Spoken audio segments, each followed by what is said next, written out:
Like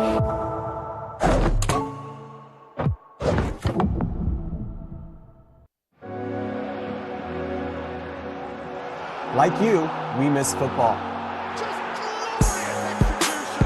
And while we wait with you, we've been inspired by the ways you continue to play together. That's why we're bringing together 20 of the most historic clubs to compete in support of Global Giving's Coronavirus Relief Fund. Stay safe, Stay home, play together. EA Sports presents the Stay and Play Cup. Welcome everyone to day 2 of the Stay and Play Cup. I'm Jimmy Conrad, and we started this special tournament with 20 clubs. But after a very exciting first day yesterday, we are down to 16. And they are all helping us spread the message of staying home, staying safe, and playing together around a game, FIFA 20, that brings the people together, which is why I brought my people with me, Spencer Owen and Mike LaBelle. Guys, I'm very excited for this day. We have some big games and some big names. Definitely, Jimmy. Great to be back. I really enjoyed yesterday, but it feels like today is when we really get started because we're bringing in some of those big names, as you mentioned, obviously representing huge clubs in European football. And, you know, whatever happens, really, we're going to lose some big players and some big clubs. So lots of drama to look forward to. And if yesterday was a preview for today, we've got something to look forward to. Just think about all the goals, back and forth, all the action. Let's bring it on. Well, Mike, show us the 20 clubs that are participating in this Stay and Play Cup. So we've got 20 clubs on screen, of course. And today in action, we're going to see Chelsea. We're going to see Brøndby, PSG, Roma, Tottenham, Porto, Real Madrid, and Liverpool. Talk about a lineup of matchups.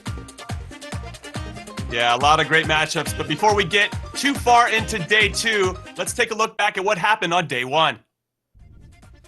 Yeah, it was a cracking day 1, as Mike mentioned. So many goals, and the first game didn't disappoint.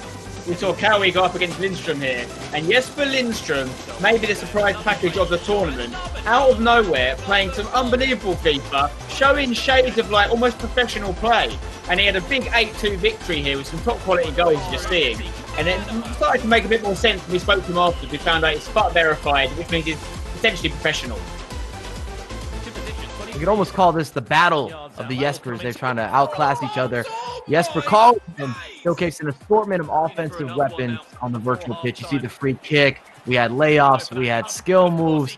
Everything you could ask for in one game. It was back and forth. 5-2 for the final score line.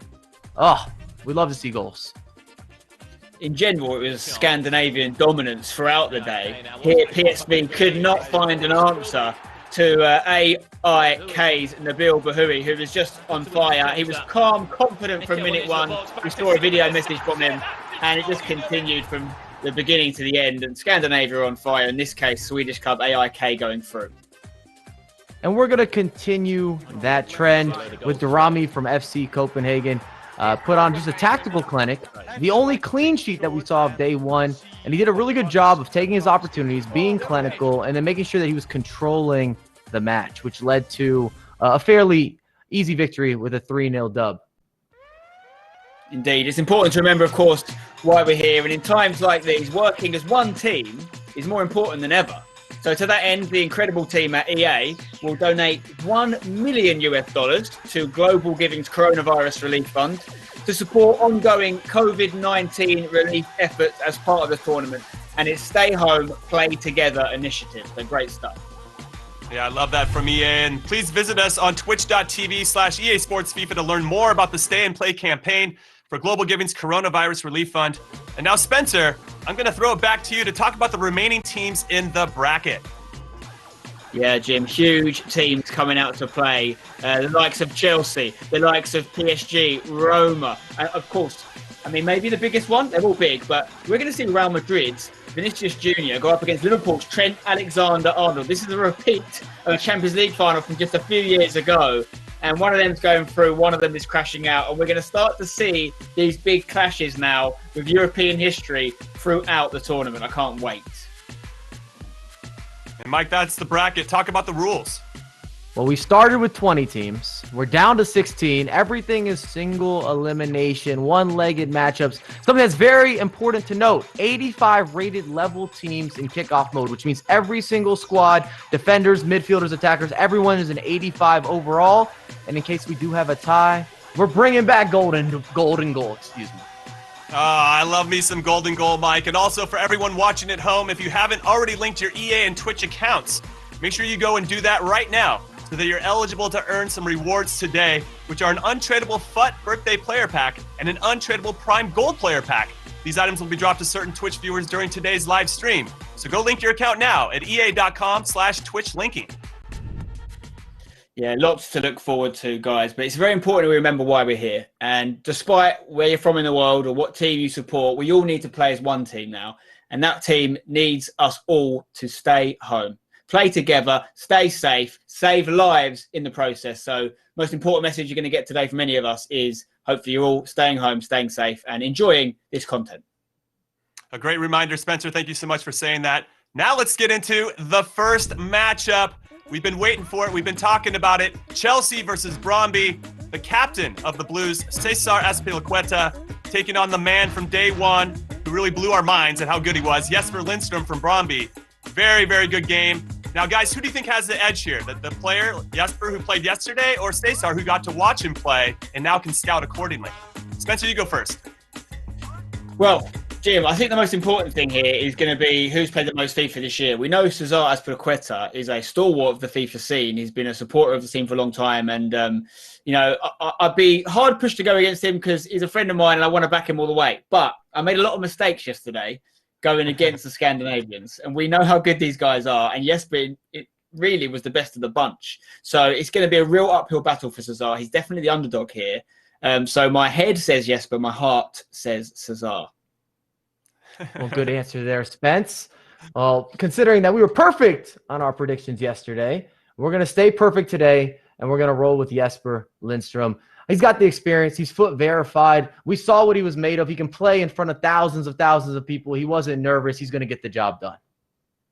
All right, everyone. When we come back, it's going to be our first matchup of the Stay and Play Cup, the first Premier League team to show up in this competition, the Blues of Chelsea, Cesar Azpilicueta, taking on the best player, I think we can all agree, from day one in the Stay and Play Cup, Jesper Lindstrom. And who's going to win? You got to come back and find out.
Hi guys, today I will be taking part of the event of EA Sports Stay and Play, which I will play against Lindstrom from Brøndby at 5 p.m.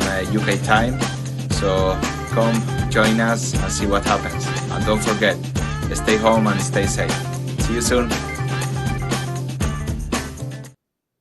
Welcome back, everyone, to the Stay and Play Cup. I'm Jimmy Conrad, alongside Spencer Owen and Mike LaBelle, and a very special guest, a former World Cup champion, Aga Rosenmeyer. Aga, what's up? How are you? Thanks, Jimmy. Nice to be here once again, and looking forward to this day. I'm really excited for these matchups. I think the first day was just a beginning of what's waiting for us. Now, you got to see Jesper Lindstrom play yesterday. He was fantastic. If he was in the professional scene playing against you in competitive FIFA, would you be worried about him?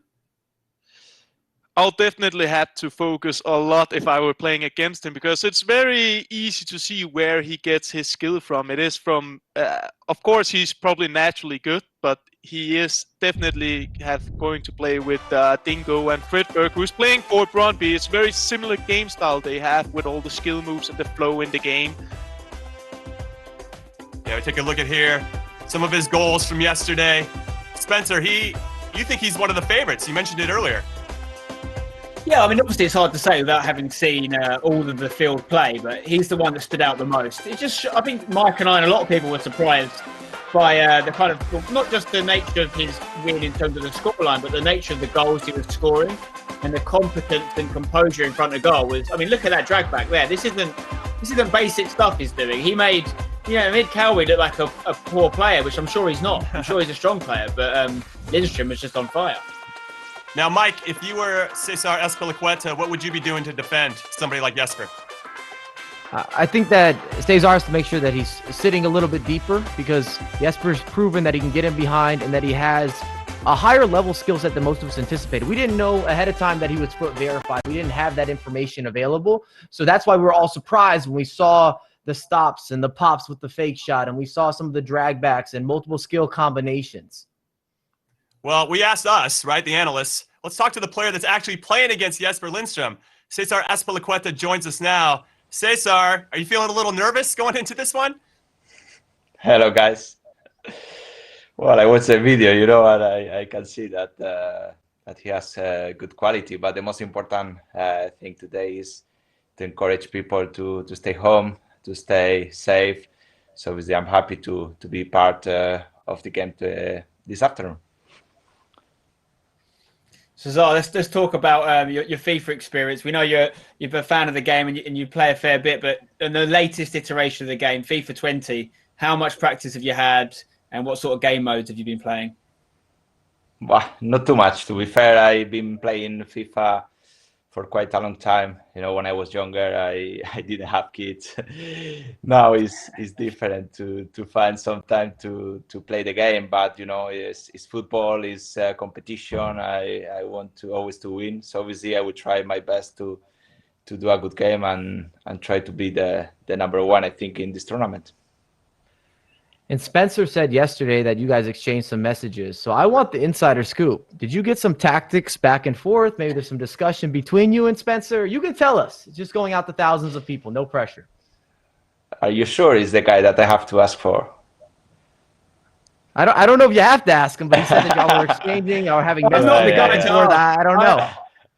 If anything, Mike Cesar was giving me tips.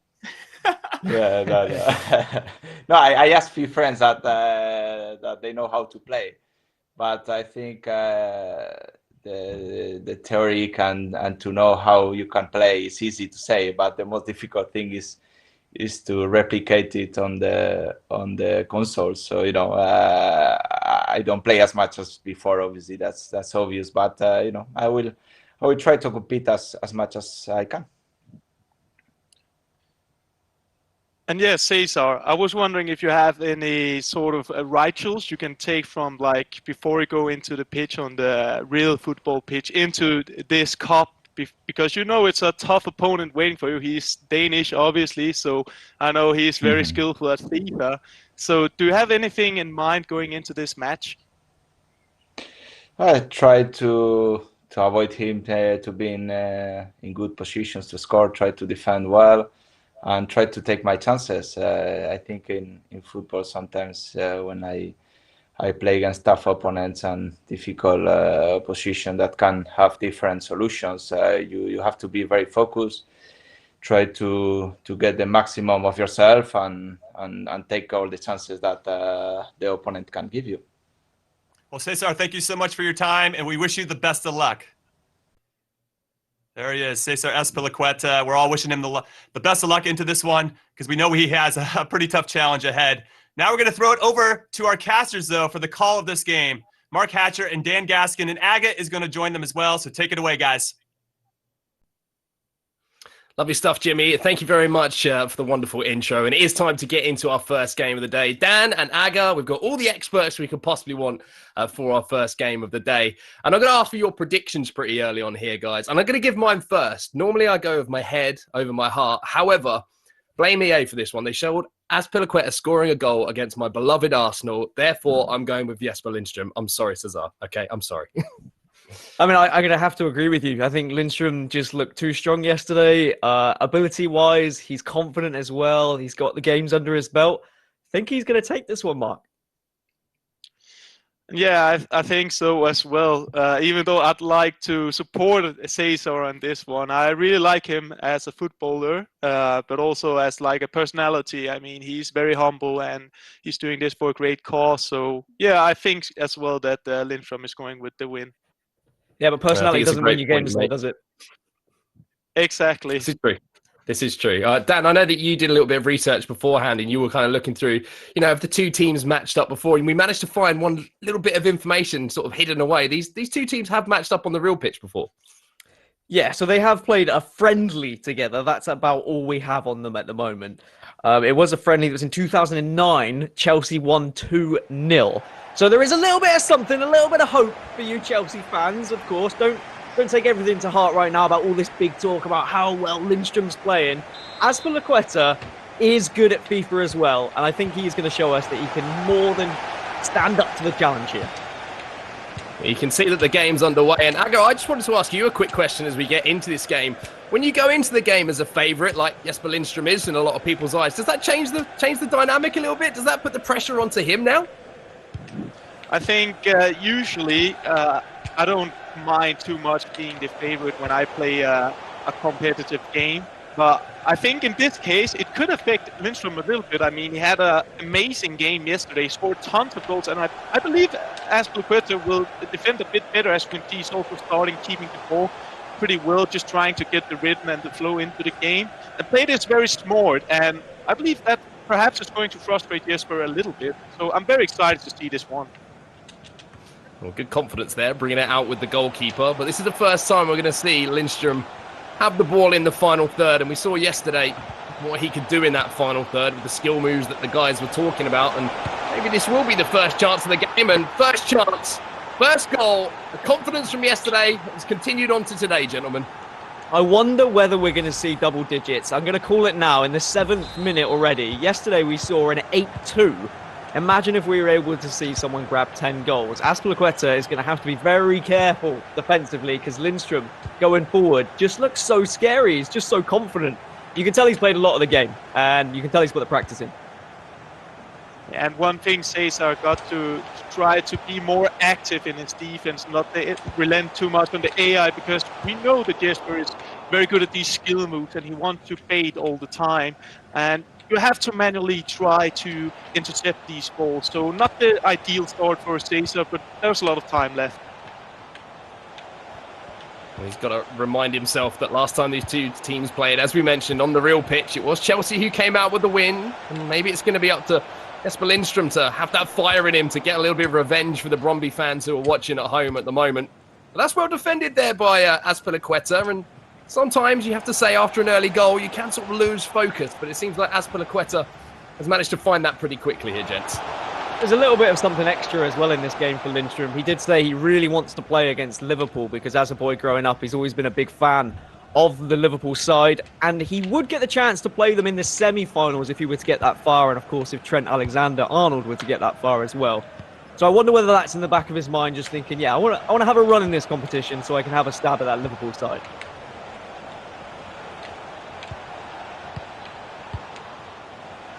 And here's As we can Lindstrom see, on the attack again. with his own player. And I do wonder if we're going to see, Brandon Ritchell mentioned it yesterday, any goals from these two players today. Less likely for Azpilicueta, of course. He's playing in at right back, I think I noticed here, for this Chelsea lineup. But again, patient build-up here from Lindstrom. Really impressive, Aga. Definitely. I mean, he taken control of the game after Cesar started to keep the ball, and we're now starting to see like a bit of a domination. But what I also is noticing is the Cesar is defending very patiently, which is very important to not rush and go too much forward with your defenders, because that can give space for Jesper and his skill moves. So actually, I feel like Cesar is doing the right thing right now. It's a bit more tight match, this one, not so much end-to-end stuff. I believe it's more a tactical kind of game so far.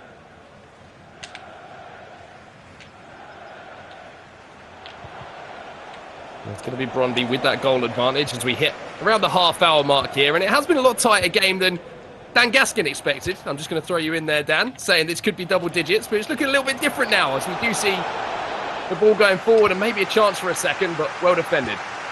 See, it's just in case Azpilicueta can hear me. You see, I just wanted to get that fire in his belly, get him ready and geared up, and just think, nah, I'm not going to lose by X amount of goals. I'm not going to allow this to go to double digits. However, this could be a second. Not quite, but Lindstrom does look very scary going forward. And fun fact, apparently Lindstrom can see the Brondby Stadium from his bedroom, just out that window. Stadium's right there.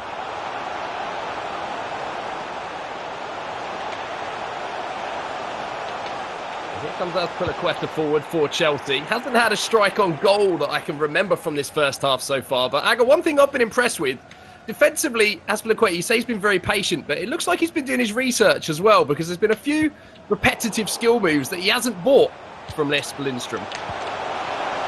That's nice play by Cesar, but there we see the manual goalkeeper movement by Jesper Lindstrom. Something that is pretty rare, and what I didn't really expect to see a lot, but that just shows that he is an Elite One player, Jesper Lindstrom, which is his best result in the Foot Champions Weekend League. And yes, as you say, Mark, very impressed with Cesar Azpilicueta's defense so far. I mean, it's very obvious to see that he's playing the defender himself in real life. He's not... Just see this one. I think there's a PK. Looks like it will be a penalty given here, and then even though he's been defending well, the defenders are taking out the equation here. It's goalkeeper versus striker. It's Brondby versus Chelsea, and he makes it too by putting it in the top corner. Jesper Lindstrom, little celebration there. A little bit of daylight now between the two players. Quite rightly, I think he should celebrate as well, because Azpilicueta was starting to get a little bit more comfortable, and I think that's the scary thing. When you're playing against anyone, it doesn't matter if it's a pro game of FIFA or if against just one of your mates as well. As soon as they start to get confident, they're going to try more skills, they're going to try and get forward, they're going to pressure you a little bit more. But now it is a 2-0 advantage. Azpilicueta is naturally just going to have to push up a little bit more, which is just going to open up the game in general. And it would be great for Cesar to get a goal before first half is over. Trying some shooting paint here, but a bit too readable for Jesper. And here comes Chelsea again down this right-hand side, and here is the man himself on the ball, just for a few momentary seconds. We're in the stoppage time here, a goal, like you say, Aga, just before half-time. What's like real life, just changes the second half completely. I can say he almost finds the ball inside, but well defended there, and it looks like at half-time here, gentlemen, it is going to be a 2-0 to the man who impressed us so much yesterday, Jesper Lindstrom, Brondby. Just back to the drawing board, I think, for Azpilicueta. Oh my God, I can't even say names at the moment. It's just a tongue tie. Sorry, Cesar.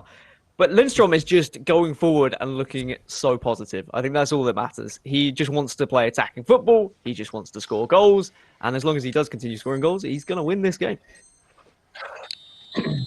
And he certainly reminds me of almost a pro FIFA player with the order, the focus, determination to win this match. I mean, it could be one of us playing at the live events, one of the pro players. It's interesting to see. Also the same repertoire with the skill moves. I mean, the shooting feints, the ball rolls, the drag backs. There's a lot of different variations, and he seems super confident with all this attacking gameplay as we see here. I do like how you said it could be one of us, but then you specified pro players. I was just about to say. I was like, oh yeah, thanks. Yeah, me and Mark could do it as well. I get you're right, and then you're like, no, pro players. Sorry, yeah, just to specify. Trying to be nice.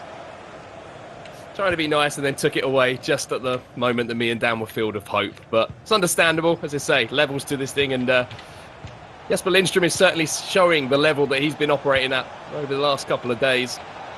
2-0 here, 52 minutes into the game as well when he's looking to make it 3. Goes back inside.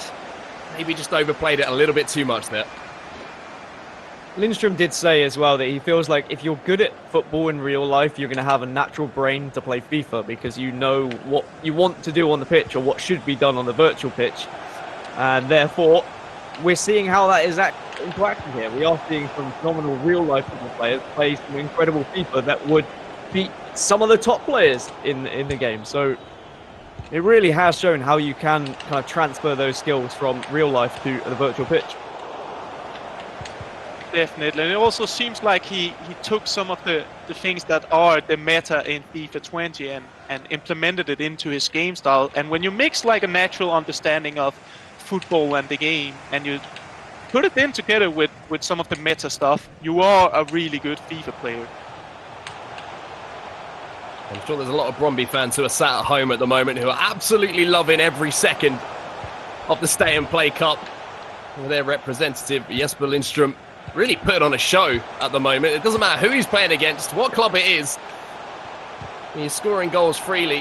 Azpilicueta's doing everything he can at the moment for the Chelsea contingent to try and get back into the game. But we've talked about how good Jesper Lindstrom's been going forward. But Aga, defensively, he's been superb as well. Yeah, Jesper definitely surprised me in this game with his defense, because yesterday when we saw him winning with a lot of goals, he seemed to be a bit loose in his defense. He didn't care too much about closing the gaps, and maybe made some weird offside traps as well, which eventually costed him a goal. But this game, he's been solid, very solid.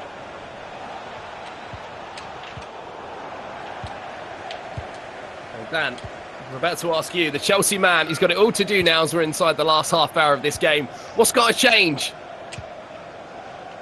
He's not doing much wrong. It's more that Lindstrom's just doing everything right, and he's just intercepting incredibly well, putting his players in all the right positions. And I'm wondering, I mean, considering that Lindstrom only has a 57 rated item in the game, if he wins this tournament, do you reckon we can convince EA to maybe give him a better one? This almost makes it 3.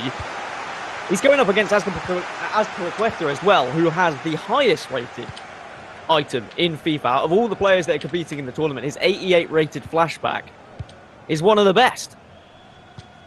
Well, how about this for an idea? He gets a special Stay and Play champion card if they win. The winner of this tournament should get a specially released foot item in-game. That would be nice. 99 rated all statistics.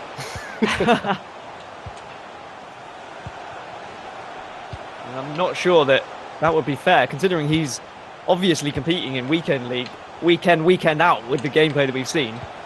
Give him a 99 rated version of himself as well. I'm sure he'd be slapping pros left, right and centre.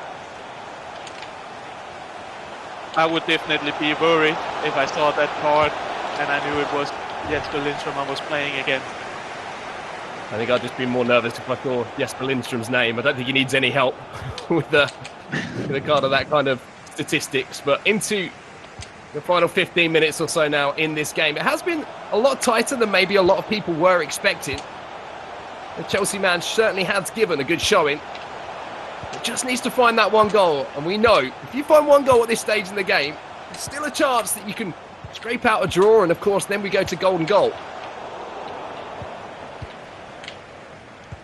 And the winner of this game will go up against the winner of PSG versus Roma, which is going to be up next today as well. So Bernat or Kluivert, they're going to be competing to try and play the winner of this game. At the moment, it looks like it's going to be Lindstrom. Hasn't been able to dominate as much as I thought he would, though, I think. Cesar has definitely shown defensively he's extremely strong. He's just really struggled to break down Lindstrom's defense to the other side. Definitely, and now we have around 7-8 virtual minutes left of this match, and Cesar needs to give his best shot now. I mean, if he loses 2-0 or 3-0, doesn't really matter, but if he can go up and maybe get a goal before it's too late, he perhaps have a chance to actually make the perfect comeback, even though Jesper Lindstrom, his defense this match has been incredible. And another thing to note here, going into the pause menu and still making those substitutions to get fresh legs on, that's the sign of a lot of FIFA under the belt. Oh, almost made it 3 as well. I think he might have even substituted himself there. And that's something that you've always got to take into the equation. If you're in a video game, like, are you going to use yourself? Are you going to take yourself off? My dad, when he was managing me as a football manager, he used to always put me on the bench. I thought that was dreadful as a father. Why would he never play me? I can imagine it's even worse if you're having to play yourself. And that's a question maybe you have to answer yourself, Dan. Yeah, well, maybe I just wasn't that good in the under-9s league. And he has to hurry up now, Cesar, if he wants something. And there was that ball into the box. Maybe that was the chance that had to be converted here for Cesar Azpilicueta to get back into this game. But this has been a different showing of Jesper Lindstrom in this game. He's been pressured a lot more. He's had to defend, but maybe here he can look to make it 3. Goes for the strike across goal, but the goalkeeper does get a touch on it to turn it behind. Just stoppage time now. Gentlemen, it looks like this one could be done. Yeah, and it's I guess it's quite apt that Brøndby performing so well. Brøndby, who have a lot of history in FIFA esports in general as well. E-Club World Cup winners back in the day. 2-time E-Club World Cup winners in fact. So there is the victory for Lindstrom again. A solid performance. Did sub himself off at the end of the game, which still confuses me. I would keep myself on that pitch for 90 minutes every single game. But he played an amazing, amazing game there. And Cesar, unfortunately, just couldn't match him. Yeah, I think the thing that impressed me most is like the seriousness in it as well. You know, no real celebration at the end of the game there. Business as usual, Aga. That's got to be a good sign for him moving forward, right? Definitely. I think he must be considered as the favorite for now. I mean, we haven't seen all the players in the competition yet, but the seriousness and his desire to win is just crystal clear. So, I mean, like, for me, he is the favorite. Well, fortunately for Chelsea fans, that will mean that you are out of the Stay and Play Cup. But the Brøndby train keeps on rolling. We're going to send it back to Jimmy and the guys now to break it all down. Thank you, Mark and Dan. Wow. What a performance, Spencer, Mike, Aga. Thank you for joining us again. You got to watch that one, but Spencer, let's talk a little bit about what you just saw. Yeah, well, I mean, I think most people were predicting a win for Jesper. I feel a little bit sorry for Cesar because I think if he'd been on a different side of the draw, he actually showed some things in that game which I would have liked to see him play a few more times and see how far he could have gone. But yeah, Jesper has to continue to be the main man for this tournament in terms of favourite. One thing I noticed this game more than last game was his longer touch you take, deliberately kick the ball quite far in front of him. It's a trick that he's using even more than I see in the pro scene, and it's working for him so far, that kicking the ball quite far ahead and running onto it. Well, we have the winner with us right now. Jesper Lindstrom is joining us. Jesper, these other players that you're playing against, they have families, and you're just taking them down. Where's the respect? Nah, this game I was playing a little bit slow because Azpilicueta was staying slow, staying down. So it was a bit difficult for me to like get the skills in with the players. So I was just like keeping the ball, getting the opportunities, and yeah, just waiting defensively. When Jesper, when Cesar had that chance, he didn't have a lot of chances, but there was one in the first half just before you went 2-0 up. And I noticed a little bit of keeper movement from you to anticipate the shot. Is that something you use quite a lot? Because it's something that separates the better players from the not so good ones. Yeah, but it's of course also a bit risky. In FIFA 19, it was like more easier because the goalkeeper like moved so fast. But in the like FIFA 20, he's so slow, so it's just like if the player is looking, that's just a goal. But yeah, I was like thinking, just take the risk, because if you shoot from there, normally it will go in. So yeah, it's like 50-50 if you take like long corner or short corner. So yeah. And the commentators as well as the chat saw that you subbed yourself out. Everybody wants to know why. Yeah, but normally I would play with myself, of course. But this is a tournament, and I want to win, of course. So if my player's tired, I want to bring something new in, and I also want to like use some of the young guys from Bumby, because yeah, they show themselves, huh? It's good. So yeah. And yeah, I have one question as well, Jesper. I mean, I'm very familiar with the Danish FIFA scene, and I must ask, how much have you practiced with the Brøndby Esports guys? I haven't actually practiced with them, but I played a lot with them, like for fun. So I haven't actually stayed with them and played and did everything, like anything. But yeah, I watched when they stream on Twitch, how they play and stuff. So I just use that in my games, like the skills and stuff. All right, Jesper, thank you so much for your time. Congratulations on getting to the quarterfinals, and we look forward to seeing how you play then. We expect good things, of course. Thank you so much. All right, Jesper Lindstrom, everybody. So 2 games he's played, he's scored 10 and only given up 2. Let's take a look at these highlights to see what he did today against Chelsea's captain, Cesar Azpilicueta. Mike, talk us through these a little bit. Well, first off, he had to adjust to Cesar. We didn't see this high-octane offense. It was a much more defensive game, a lot more patience, still using the skill moves, opening up angles, just a beautiful setup there. To have that in your locker, the multiple skills and the patience, and it also allows Jesper to get off to this good start and to be confident going forward. The longer this game would have stayed 0-0 or very, very close, I think it would have allowed Cesar to maybe just start to work his way back into it. That is a tidy penalty, by the way. Very nice finish that ended up being the final score, 2-0 in favor of the Brøndby midfielder. He's advancing to the quarterfinals, our first quarterfinalist of the Stay and Play Cup, Jesper Lindstrom. Congratulations to him. Fantastic performance again. Is he still the favorite for you guys? Spencer, what do you think? Yeah, I think, again, he's the only person we've seen play twice now, and there's still a lot of people we haven't seen play at all. But based on the information we have, he's a level above, I'd suggest. You know, I really think that he made both his players he's played against look nowhere near the level they actually are. I genuinely think both his Marseille opponent in the first round and Cesar could have gone further into this tournament if they'd had different draws. Whoever comes up against this Jesper, because there's 2 Jespers, could struggle. After this matchup, go ahead, August. Yeah, I definitely agree with Spencer. I mean, and what I noticed about Jesper is that he almost like acts and behaves like a professional FIFA player. I mean, he's sitting with the water. He's super serious. He's super focused, and he's pretty calm. He doesn't really celebrate that much today. So for me, he's definitely the favorite for now. And I would even say after this matchup, he's even more so the favorite, not because he got a win, but because he was able to showcase 2 different types of play styles, where it was very fast, attacking, back and forth in the first game, where he had the 8-2 win, and then it was this 2-0. He had a clean sheet. He looked solid with his back line. He was patient. It tells you that he can adjust to different types of oppositions. Well, I'll be honest, everyone. I'm pretty excited that the excitement from day 1 is carrying over to day 2. That pumps me up. As does our next matchup, PSG versus Roma. That's right, Juan Bernat from PSG. He's going to be taking on Justin Kluivert and AS Roma. This is a battle of 2 very, very big clubs. Should be very exciting to see which one can step up and do what Jesper just did. Come back and join us.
Por aquí todo listo para jugar.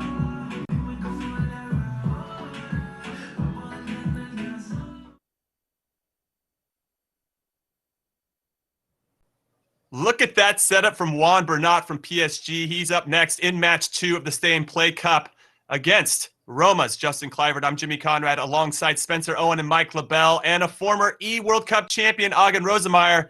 Now, guys, the last time these two teams met in real life was in July 2017 in Detroit. It was a friendly in America.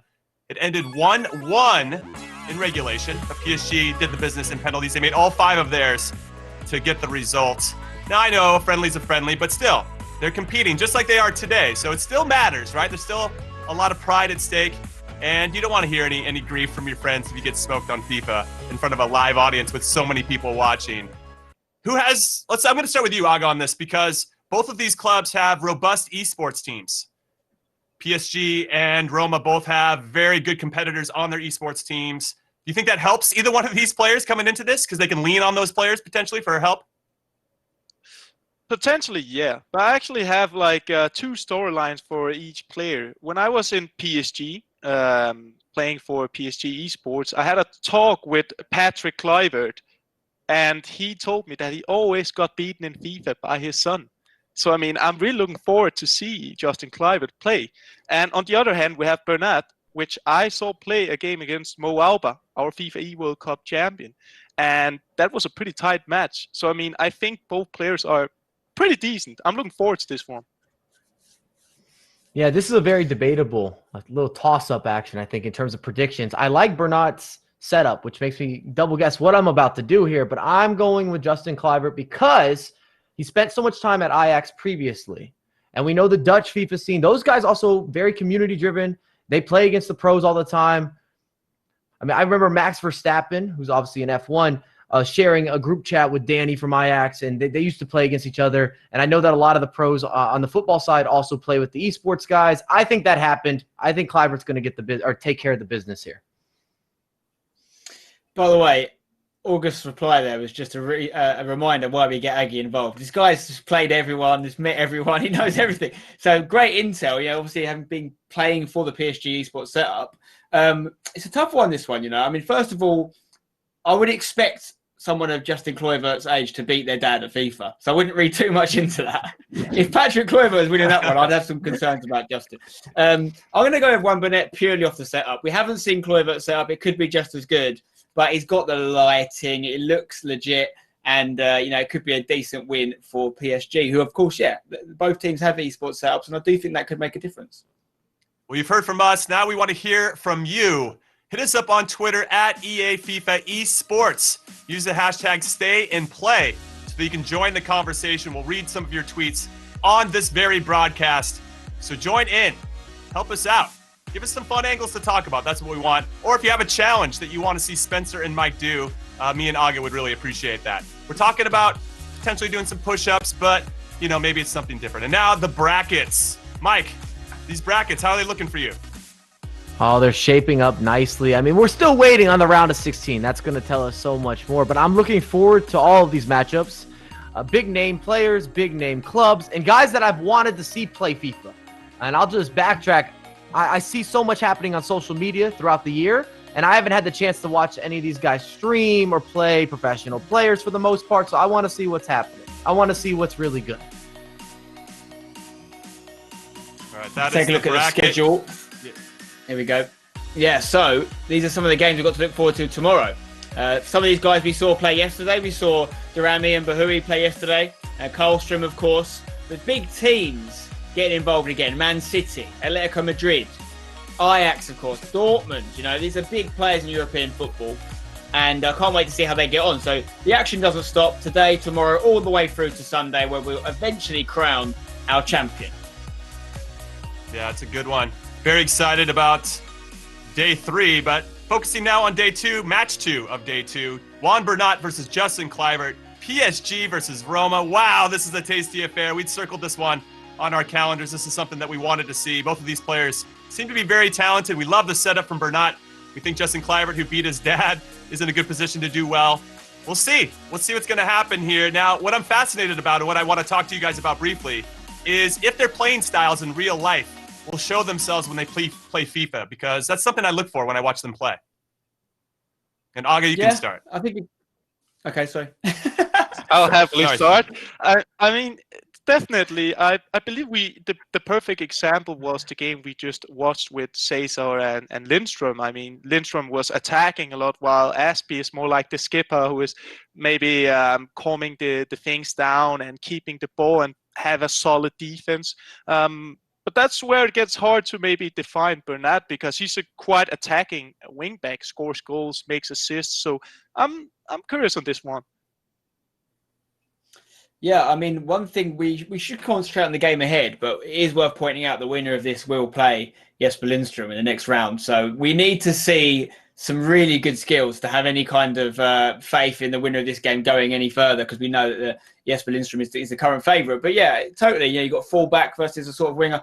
It can influence it. And a lot of people do think there is a correlation between how good you are at football, or understanding of football, I should say, and it coming through to FIFA. Whether we'll see that come through, it didn't necessarily work out for you, Jimmy. So, and I'm expecting their football mentalities to apply to FIFA. It's pretty common to see that type of parallel.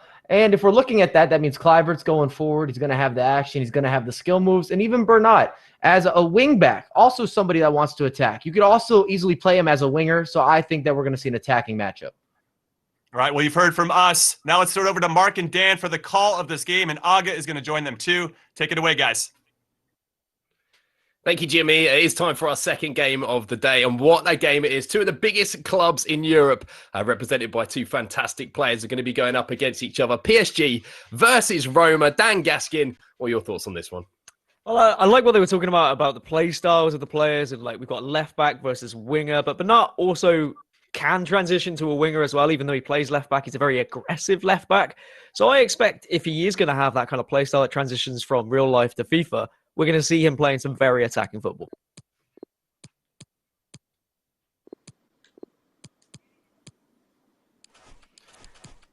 And now we're going to see the teams just setting up at the moment. And I like this at the start as well. Aga, what are your thoughts on this one, buddy? There are obviously some little changes in the tactics early on, showing that both these guys are taking this incredibly seriously. Yeah, that gives you a hint of how much they actually play FIFA, how much they care about the details. And as we can see here, Bernat is like doing player instructions very specifically. And that kind of shows that he's know what he's doing. He played this formation before. He prepared for this tournament. So I'm really excited to see Bernat play. And I wanted to get your opinion, Dan, of what we heard from Juan Bernat just before we got into the game. We saw the little video and it just said, I'm more than ready. That's the kind of confidence that you need, right? The thing is, when you're put into this kind of situation, you're thrown into playing in front of like 60,000 people. There's so much pressure that's going to be on you just from your mates who are going to be watching, and like the rest of the football team, PSG, are going to be saying like, hey, we need you to get a victory over Roma here. You're going to practice. You're going to put the hours in. And it's clear that a lot of these players have done so because they don't want to embarrass themselves. That's a good point. Aga, I wanted to ask you a question as well. You were talking about how Justin's obviously, saying that he's beaten his dad. That's fantastic stuff. But have you ever played your dad, and how did that go? I mean, thank you. My dad never wanted to play with me, obviously, but I just thought it was a quite fun like part to tell, because we all know that Patrick Kluivert is an icon in FIFA, and he also on the real pitch, obviously, and like getting this information is some good fun before this match, and it still gives you some sort of hint of that. Yeah, he actually plays the game all the time, and he knows how to play FIFA, and obviously maybe it's not the biggest achievement to beat your father, but I mean, it's still something to go on with.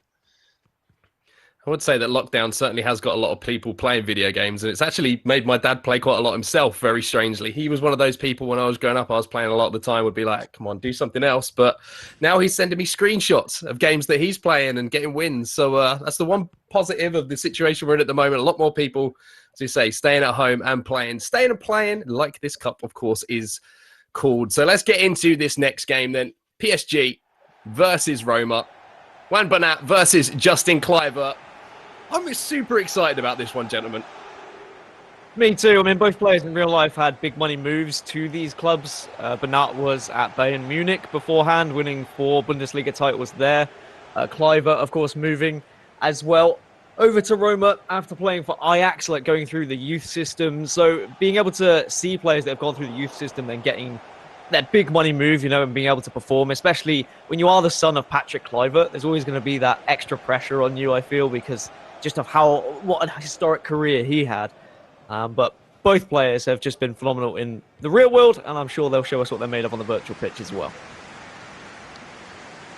Yeah, definitely. We see a pretty slow start from Juan Bernat. Is just taking his time, maybe get the flow and feeling, and we see a lot of ball rolls and passes afterwards, which gives an indication again that he's ready to play. Good defensive by Justin Kluivert here. Well, that's the one thing I'm excited. This is the first time, obviously, we've seen these two players in the Stay and Play Cup representing their clubs, and always interested to keep an eye out early on and see who's got the flair, who's got the skill moves, and how they're going to be playing. Yeah, if play style's anything to go by, if we are going to see the aggression coming out from Kluivert because of his real-life tactics and how he plays on the pitch, then maybe he's going to be the one who gets aggressive to start with. And he does actually head down that left wing.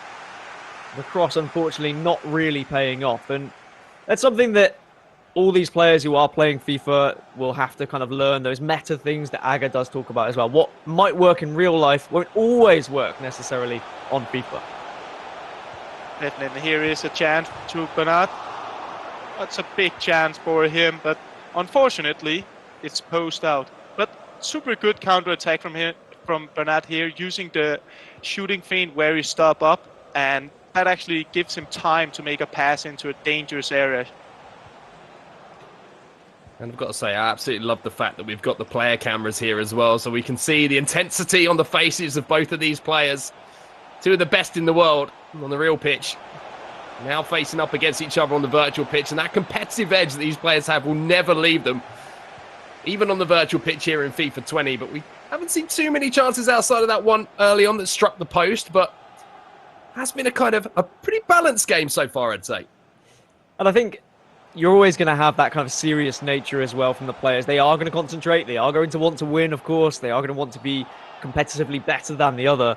But as it's their first game, they're going to be a little bit more nervous. As we get further into the tournament, I think we'll see more celebrations from players, especially when more goals are coming in and they start to feel it as well. And you start to get, you just get that FIFA buzz where you want to rub it into your opponent.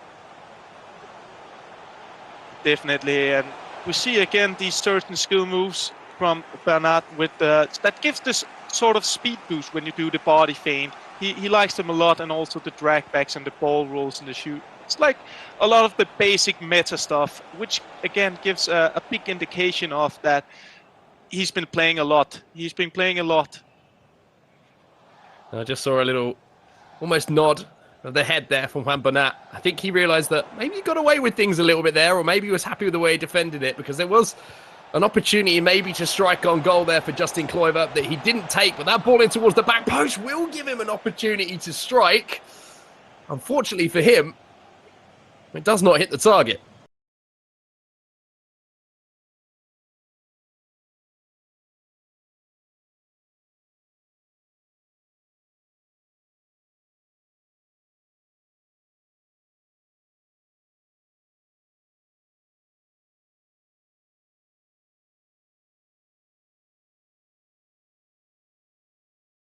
This game, I have a chance. I'm not the underdog at this point. This is a fairly even game, as there could be a chance here on the edge of the box. Fake shot doesn't quite work out though.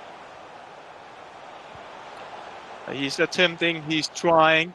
It's a good defense from Kluivert. Oh, pretty tight game for now. I believe both players are just missing the last pass or the last finish in order to get this vital first lead. Maybe something here, but again, solid defense. Now we're going to see a chance for the counter-attack here, and there's a little bit of pace in behind here. You can see Icardi, the man on the ball.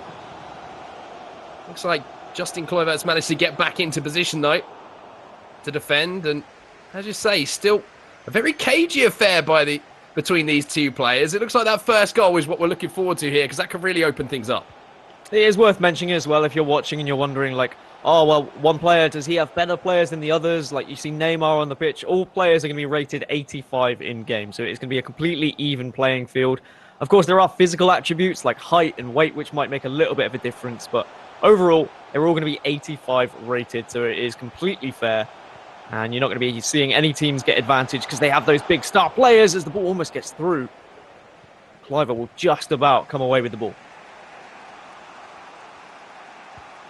Yeah, and Juan Bernat could perhaps benefit, play a bit more direct. He usually goes for a lot of the same patterns. He's really good at working his way into the box. But at these situations here, it's like he's taking his own pace out of the game instead of going a bit more direct. So I'm curious to see if it will change a bit up, maybe here. Well, here is the chance. And it's a strike at goal, but it is a save from the goalkeeper. A fairly comfortable save, but to say, the bigger chances you have to say have gone to Bernat. Just hasn't been able to take them. There was the big chance, of course, at the other end for Kluivert, but that was the only one really to speak of. Do you agree with that synopsis, Dan, so far? I would agree with it, Mark. I think that's a very good analysing of the game you've done there. And there could be a goal here. Oh, close. Definitely Bernat's game to have at the moment. It's his to throw away, I feel. He's having chance after chance after chance, but just needs to get a little bit more tight in the final third. I think Aga kind of hit the nail on the head, saying that he needs to play a little bit more direct rather than trying to do some of the stuff he's gone for so far. But an even game that could go either way at half-time. But shots at both ends. I think that I'm happy with that. I'm always concerned that there might just be one player who will dominate the other and you won't get to see the attacking prowess of a certain player. But both of them have showed what they're made of in this game so far. Definitely, and we're on to second half start here. And as you say, Dan, both players shows that they can contribute with something, and it's a tight game. And even if it's 0-0, I feel like this is perhaps the most interesting game we had so far in this cup.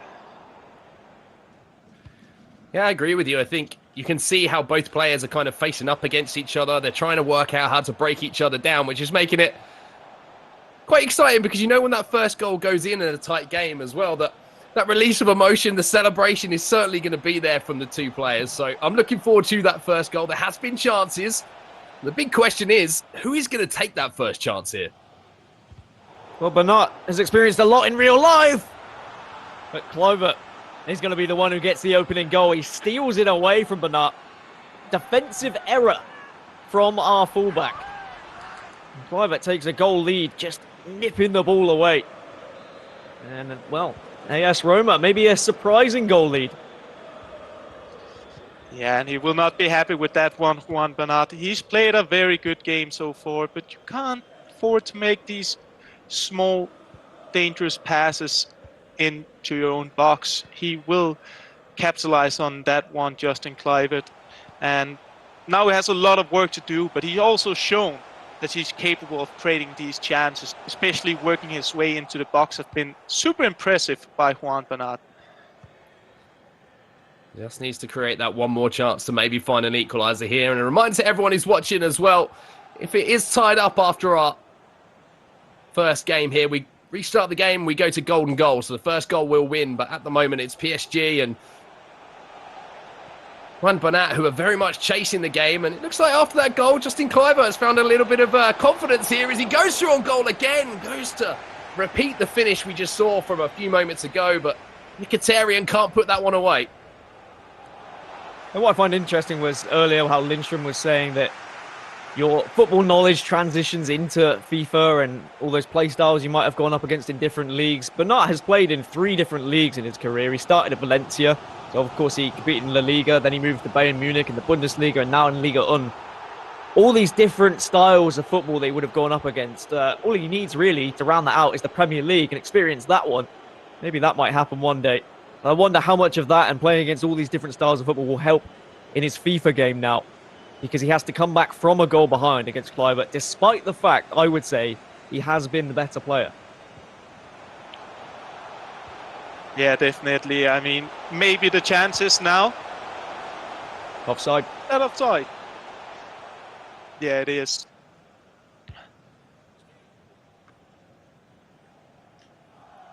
That opportunity, as you say, it's been a couple of opportunities for Juan Bernat to find that killer through ball in the final third, but a couple of offside decisions haven't gone his way. It's been close, but close isn't good enough, as we see. And again, having a strike at goal this time, it's going to be blocked fairly comfortably by the defenders, but sometimes when you get into the final moments of a game and you're chasing the game, Aga, it can be a case of, you know, you do rush that final pass or you don't time it because you know you've got to try and get a goal. Definitely. I mean, sometimes you can get a bit too desperate to get that goal back, and you will start maybe not always choose the rational solution when you're attacking. And that's important for Juan Bernat now, to stay calm, not rush his chances, because he knows he's good enough to work his way into the box. Well, Bernat, who's scored 5 goals in his career in real life, needs to find one in the last 20 minutes here to rescue a point. Maybe this could be it. This could be the chance. Does find himself through on goal, but what a save that is. What a save. Is that incredible save from the goalkeeper. And the corner sauce into the box there. That's cleared away. Just constant pressure here, though, from Juan Bernat. Tries to use a fake shot to get inside the box as well. He keeps possession, though. Nervy times here for the Roma man. And something that a lot of FIFA players and professional FIFA players would have learned to deal with is that pressure. And of course, it's going to be a very different pressure in real life, and comparing it to the virtual pitch when playing FIFA. When you start to get a little bit nervous, your hands get a little bit shaky. It's very difficult to try and keep that precision when you're trying to move the analog sticks and when you're trying to hit the button at the right pressure as well. All these different factors that come into play when you're playing FIFA instead of real life football. Yeah, that's where the mentality also comes in. You can practice so hard and time the finishing, time your skill moves, when to do it. All these small details, which will be, and here it should be game over. It's clinical from Justin Kluivert, and that's got to be the difference between these two players. You saw a double bicep as well from Justin Kluivert there. I absolutely love that. Celebration, smile on the face. He knows 2 goals to the good. Having just held off that pressure as well should be enough to get the job done here in this round of 16 game. 81 minutes on the clock as well, and with just a few moments left, Bernat has shown that he can go forward and create chances. If he can score here, maybe there will be a little glimmer of hope. Yeah, he definitely has the chance. I think he's going to be very frustrated that the fact he's 2 down. You saw how both players reacted on their cameras. Kluivert, of course, showing the muscles, whereas Bernat just kind of throwing his hands up in the air saying, well, what can I do? I've been going forward. I've made the chances, but I've been caught on the break twice now. It's a shame for him, considering that he has shown he can definitely play a good game of FIFA. But say what, if you can score here, there is still time. But what a challenge that is. Again, great defense from Justin Kluivert. I mean, he's been the most composed of these 2 players, and I believe that's why he's probably going to end up bringing this victory home to Rome. Well, if there needs to be a goal and there needs to be a comeback on the cards, it needs to happen now, and it needs to happen quickly here for Juan Bernat. But it looks like Justin Kluivert is the man who is still looking to go forward, still looking to score goals. Well, maybe there's time for just a consolation here. Neymar on the near side. But it has been one of the closest games we've seen. Very closely fought between the 2 players. As the final whistle does go, but it's going to be the Roma man, Justin Kluivert, who takes home the win. A 2-0 victory. All smiles, as you would imagine. Big result. 19 career goals for Kluivert. I wonder if you can add an extra 2 to that tally, because it was a tough performance. It was a tough game for him. He was on the back foot for quite a lot of it, but he stayed focused. He was able to nip that ball away to get the first goal, and he was persistent in just continuously pressuring the nut, and he was able to get a decent victory there. Aga, what were your thoughts on that game from what you saw? A deserved victory? Or maybe it was one that maybe Juan Bernat's going to look back on and think things could have gone different for me there? It looks like we might have lost Aga for just a second, but don't worry, we can have a little discussion. Dan, I'll ask you I'll ask you quickly the same question. Do you think that was a fair victory for him, or do you think he'll be a little bit hard done by? Well, he's definitely going to feel hard done by. I mean, there's always that thing you say, what's fair, what's unfair? Was someone lucky? Was someone not lucky? Kluivert just took his opportunities, right? He took advantage of some defensive mistakes. Bernat had his chances, but he wasn't able to take his chances. He will be kicking himself for nights to come about that one because he was through on goal. He could have equalised, and then he could have gone on to win the game. But it's just one of those things. It's one of those days, and he's just going to have to accept the loss. He's going to have to accept it and move on. And let's move on back to the other guys who are waiting to break it all down. What were your thoughts, Jimmy? Thank you, Mark and Dan. So as we've learned countless times, it's a real thin line between success and failure at the highest of levels. So congratulations to Justin Kluivert for getting the win over Juan Bernat. But Spencer, I'll ask you, do you think that was a fair result? You see, this is one of the reasons why, if we had more time, obviously, it's worth saying, by the way, this production in general is unbelievable that it's even been able to be staged. You know, we're all in different places and everyone's in different countries, not just players, commentators, but the production team as well. And so if we had more time in the competitive zone, we like to see 2-leg matches. And a second leg match, you never know what could happen. I'll be honest, when the game started, I looked at their posture. And I saw Juan Bernat occupying the classic esports posture. Mike knows what I'm talking about. Leaning in right close to the screen. I thought he's going to win. The posture's on point. And you're looking at Kluivert leaning back, looking very relaxed. But it worked out for him in the end. So fair play to him. Rome progress. All right, let's talk to the winner now. Justin Kluivert is with us. Justin, congratulations on the big win. Thank you. I think it was not the best game of me, but I tried my hardest, yeah. A question from me, Justin. What did you think when the game opened up, before it went to 1-0? Did you feel confident you were going to get the victory? Because you looked quite confident in your body language to us watching.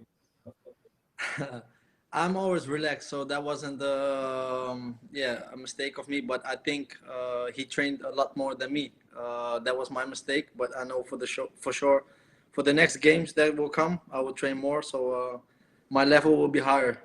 Yeah. And we talked about mentalities prior to you guys playing FIFA and your mentalities on the actual football pitch. Do you feel that plays a part in what you're trying to replicate on the virtual pitch?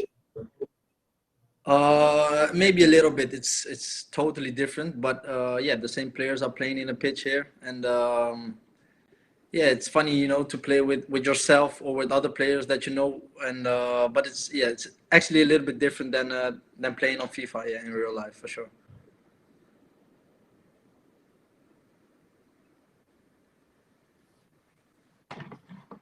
And then last question, Justin. You're going to face Jesper Lindstrom, who has been dominating so far in the Stay and Play Cup. He won his first game 8-2. He just beat Cesar Espelacueta 2-0. Are you nervous to take him down? Because he's a quality player. I saw it, but I'm ready for it. You know, I just let it come, and I will do my best like this game, and hopefully I'll win it. All right, Justin. Thank you so much for your time, and congratulations for making it to the quarterfinals. Thank you, everybody. Have a nice day. Stay safe, huh? All right, take it easy, Justin. So good, comprehensive performance. 2-0, nothing to sneeze at, Mike LaBelle, right? I mean, he took his chance as well. Yeah, absolutely. And that's what FIFA is all about, is being clinical. And that's always going to kind of be your double-edged sword in some different ways as well. Because if you watch that match back, of course, Bernat had opportunities. Plenty of them hit the post once. But when he made mistakes, they were big mistakes. And they was out of the back. And Kluivert was able to convert from those mistakes. He also showed you some slippery footwork as well for the second goal. We kind of had some step-overs into space, lays it off. Bread and butter position. You can't miss from there. It was an easy tap-in. Now, Spencer, Juan Bernat, he had the setup, right? He had the posture. He's got to be kicking himself because he had the opportunities to win this. Yeah, and Justin Kluivert was saying right there that he thinks that Juan Bernat practiced a lot more than him. So he'll be gutted, I'm sure, because it's a really, we talk about this being a thing for the clubs and for the fans to get behind and get excited about in the absence of traditional football. But it's the same for the players, right? The players, I'm sure they're keeping fit and they're doing what they've been told to do by their clubs in isolation. But it's the closest they've got to some competition right now. So I'm sure they want to go as far as they can. Unfortunately for Juan Bernat, his race is run. But we look forward to seeing what Kluivert can do. He said, have a nice day. Hope you're all well. Very nice. He might be my new favourite. All right, let's take a look at the highlights And Mike, I want your expertise on this. Walk us through these. As we revisit the match, start to finish, I think we all knew that this was going to be a close game. There were opportunities from both sides. It was just a matter of who was going to finish with those opportunities. We almost saw our first volley, actually our first cross attempt that's really connected, and the connection was perfecto on that. Just unfortunately, we didn't hit the back of the net. You saw a lot of these stop and pop fake shots from Bernard, which is more of the traditional FIFA nuances. And that's why a lot of us expected Bernard to go ahead and carry on and get a good result. But then he had this massive mistake just at the beginning of the second half.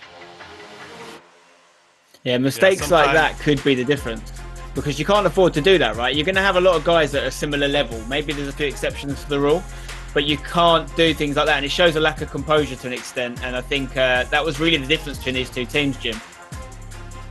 Yeah, most definitely. You can't make that mistake at any point.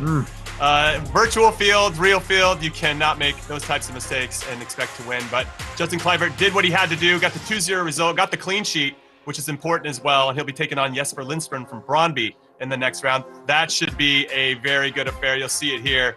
These brackets are looking tasty, guys. Mike, what do you think? Jesper, let's just go. Jesper, Justin Kluivert. Who do you like in that one? Just an early prediction. You just can't go against Jesper, but I did like that Kluivert said that he's going to put in a lot of time and that he's going to basically prepare with a better package for Jesper Lindström. So we'll see if he's actually able to do that, because he's going to need to play better than how he matched up against Bernard if he wants to get a result.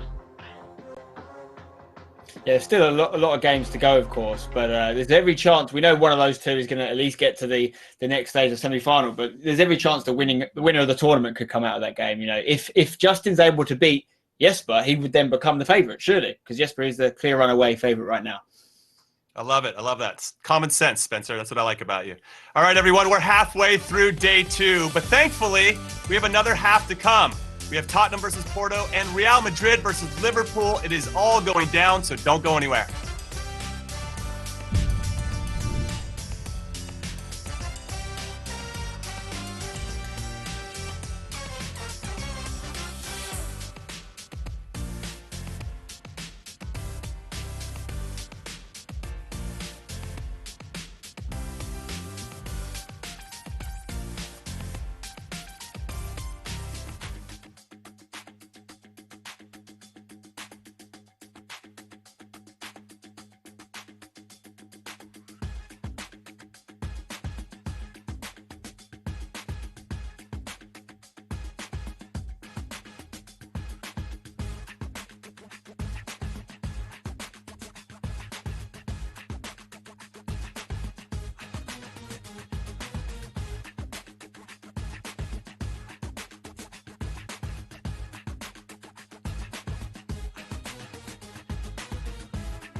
Welcome back to the Stay and Play Cup. Here's a look at some of our competitors from today. Staying home, staying safe, staying smart, getting some ball work in, and importantly, maybe most importantly, staying active. Just because you're staying home doesn't mean you can't do stuff around the house to stay fit. Make sure you get out there and get some work in, or to stay on the sticks like Trent Alexander-Arnold, who I think is one of the favorites to win it all. Look forward to seeing him play later.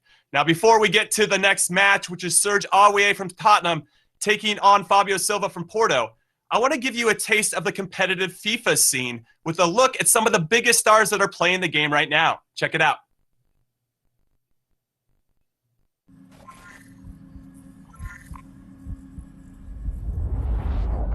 My mum is the one that got me into competitive FIFA. She was like, hey, why don't you play that?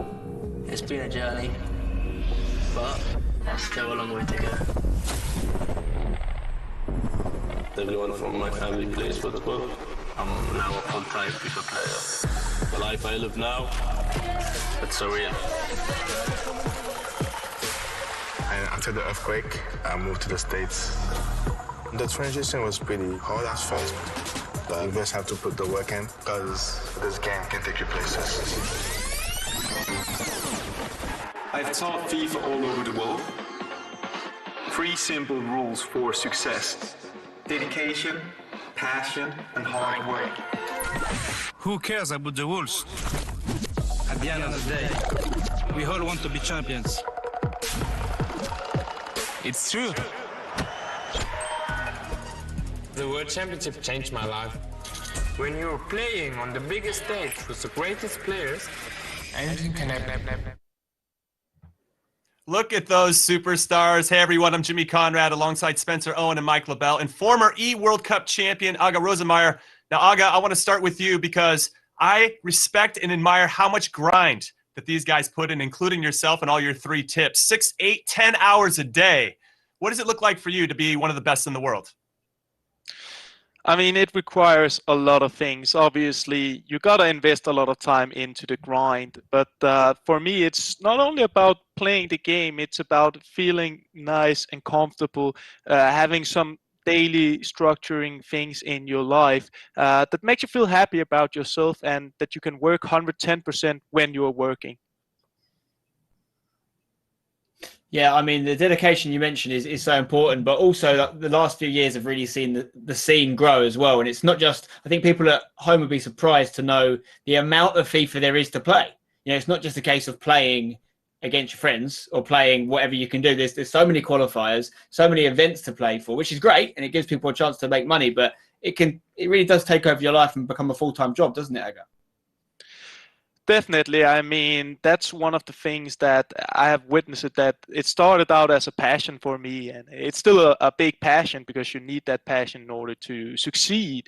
But it also become like, which I'm super happy for, something to be able to make a living out of. I mean, and that is because of all the big things that has happened through the years. And with that, it requires responsibility and to be able to keep being able to practice all your games and do your training every day to become a better player. And one of the biggest challenges I've always had when I was competing at events was not just qualifying for the events, but then bringing my qualifying package to the event. Because once you get to a live event, you only have that one day or the weekend in order to generate the best you. How have you been able to manage that? Because you've done a really good job of getting to live events and then also performing well in person. I think that's one of the hardest things in competitive FIFA. I always been pretty good at this, but I also experienced that I was struggling a bit to bring my A game to the events, and that is the hardest thing. I mean, we see a lot of players now working with mental coaches in order to be able to feel comfortable when you're playing and ignore the pressure and make the best out of the pressure. And that is something that I think we'll see a lot more of in the future. Let's talk about this competitive year so far, Aga. You can see the FUT Champions Cup scarf above me there. And there's been 4 winners so far of FUT Champions Cup. So Tex, who's made a habit of winning the first FUT Champions Cup of the year 3 years in a row. Enrasic, of course, German, won stage 2. Oli Lito, stage 3. A little bit of a lesser known name, but announced himself on the scene. And then the Brazilian Zizinho, stage 4. So, I mean, just the names of the countries these 4 guys there representing, showing you how wide a berth there is to this scene. There's players from all over the world, different continents competing. You've got a horse in the race as a European, and particularly one of the Scandinavian region, but what region do you think is strongest at the moment? I think it's a very hard question to answer because each region have amazing talent. But I gotta back Europe. I still feel like the amount of great players, there are still the most of them in Europe, but I gotta applaud South America as well. I mean, they're really making a push with Nicolas and also seeing Cicinho and Resende. I mean, there are so many good players. Okay, Aga. So Mike in here is sitting going, what? We're from North America. Where's the love for North America? You knew you were going to get some heat for not giving us some love. A lot of talented players in North America as well. Now, everyone, we're at halftime of this broadcast, which means it's time to get active. We want you to stay home, stay safe, of course, but we want you to be active as well, not just sitting there. So we're going to encourage Mike and Spencer to do a challenge. Now, yesterday they did a keepy uppy challenge, which Mike won. Congratulations, Mike. Now we're going to do a push-up challenge or a press-up challenge, depending on what you call it around the world. You guys, how many can you do in 30 seconds? Okay, me and Aga. Aga, you count Spencer's. I'm going to count Mike's. And they have to be proper push-ups, okay? Not this any half bends. You got to go all the way up and all the way down.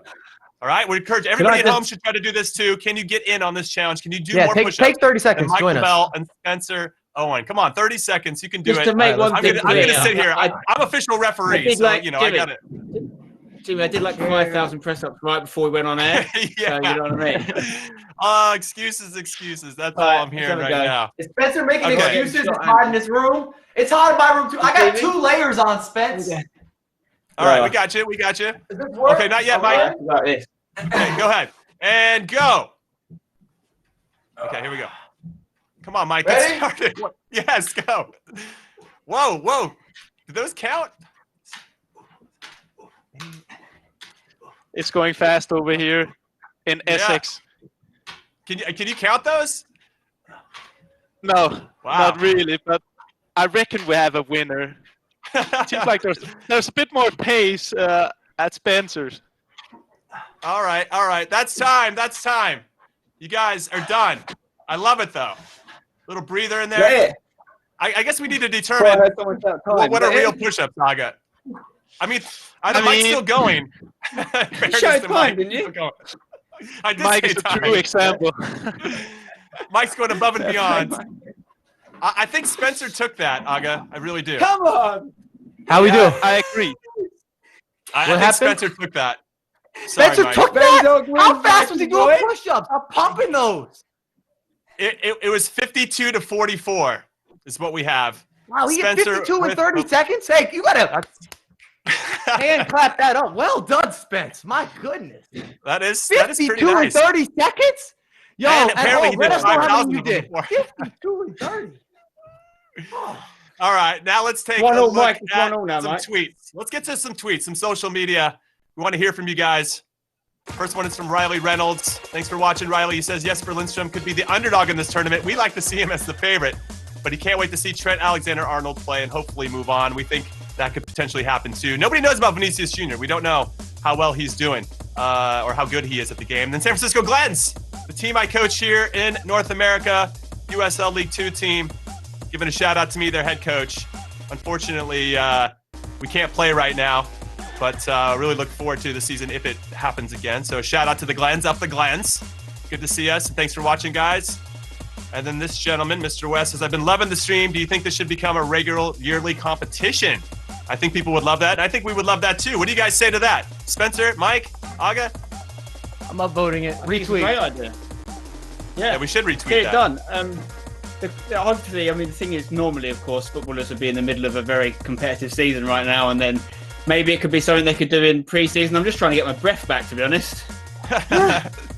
Yeah, 52 press-ups in 30 seconds is no joke. I want to watch this back. 52? 52? And then here's a tweet from AS Roma. Kluivert seals his first round cup victory with a kiss. Daye, Justin. Yeah, great performance again from Justin Kluivert. against Juan Bernat from PSG. If you guys want to join in on the conversation, hit us up at EA FIFA Esports. Use the hashtag #StayAndPlay, and we'll read your comment most likely on the broadcast. We want to hear from you guys. Yes, and now, if you guys want to learn more about what's happening here, go to twitch.tv/EA Sports FIFA about the Stay and Play campaign for Global Giving's Coronavirus Relief Fund. There's lots of other ways for you guys to get involved in the stream as well. And listen, if you haven't done this already, do yourself a favor and link your EA and Twitch accounts, because really unique packs and items are getting dropped all the time across all the broadcasts. We dropped some yesterday, we're going to drop some more today. So make sure you check your accounts. If you've already had them linked, I think some stuff's been dropped already. I think some untradeable birthday player packs have made it in to some very lucky people's accounts. So best of luck with that in the future. Get your accounts linked. Yeah, we're having lots of fun here at the Stay and Play Cup.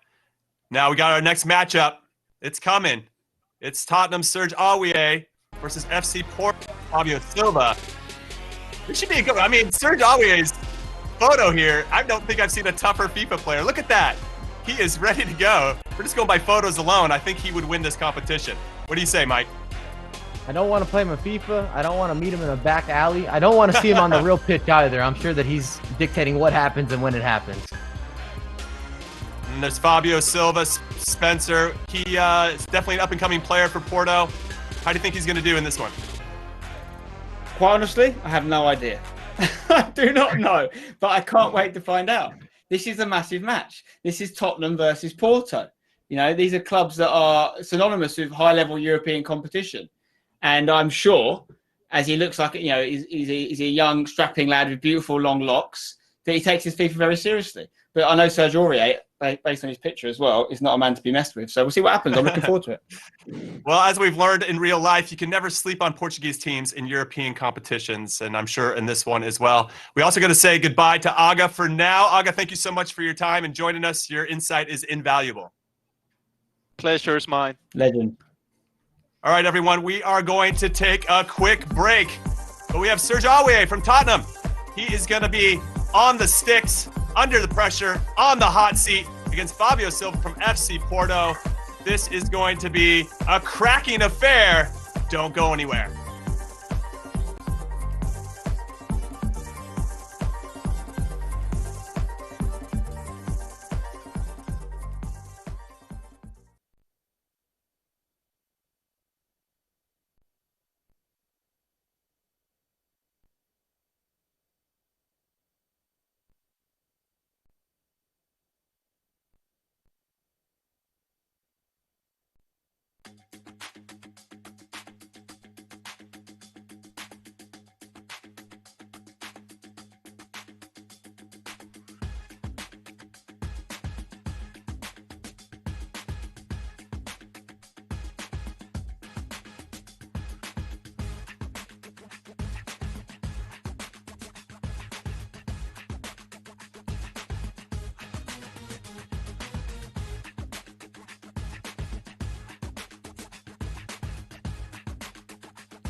Welcome back to the second half of day 2 of the Stay and Play Cup. We've seen Brøndby already advance to the quarterfinals. We've seen Roma advance to the quarterfinals as well.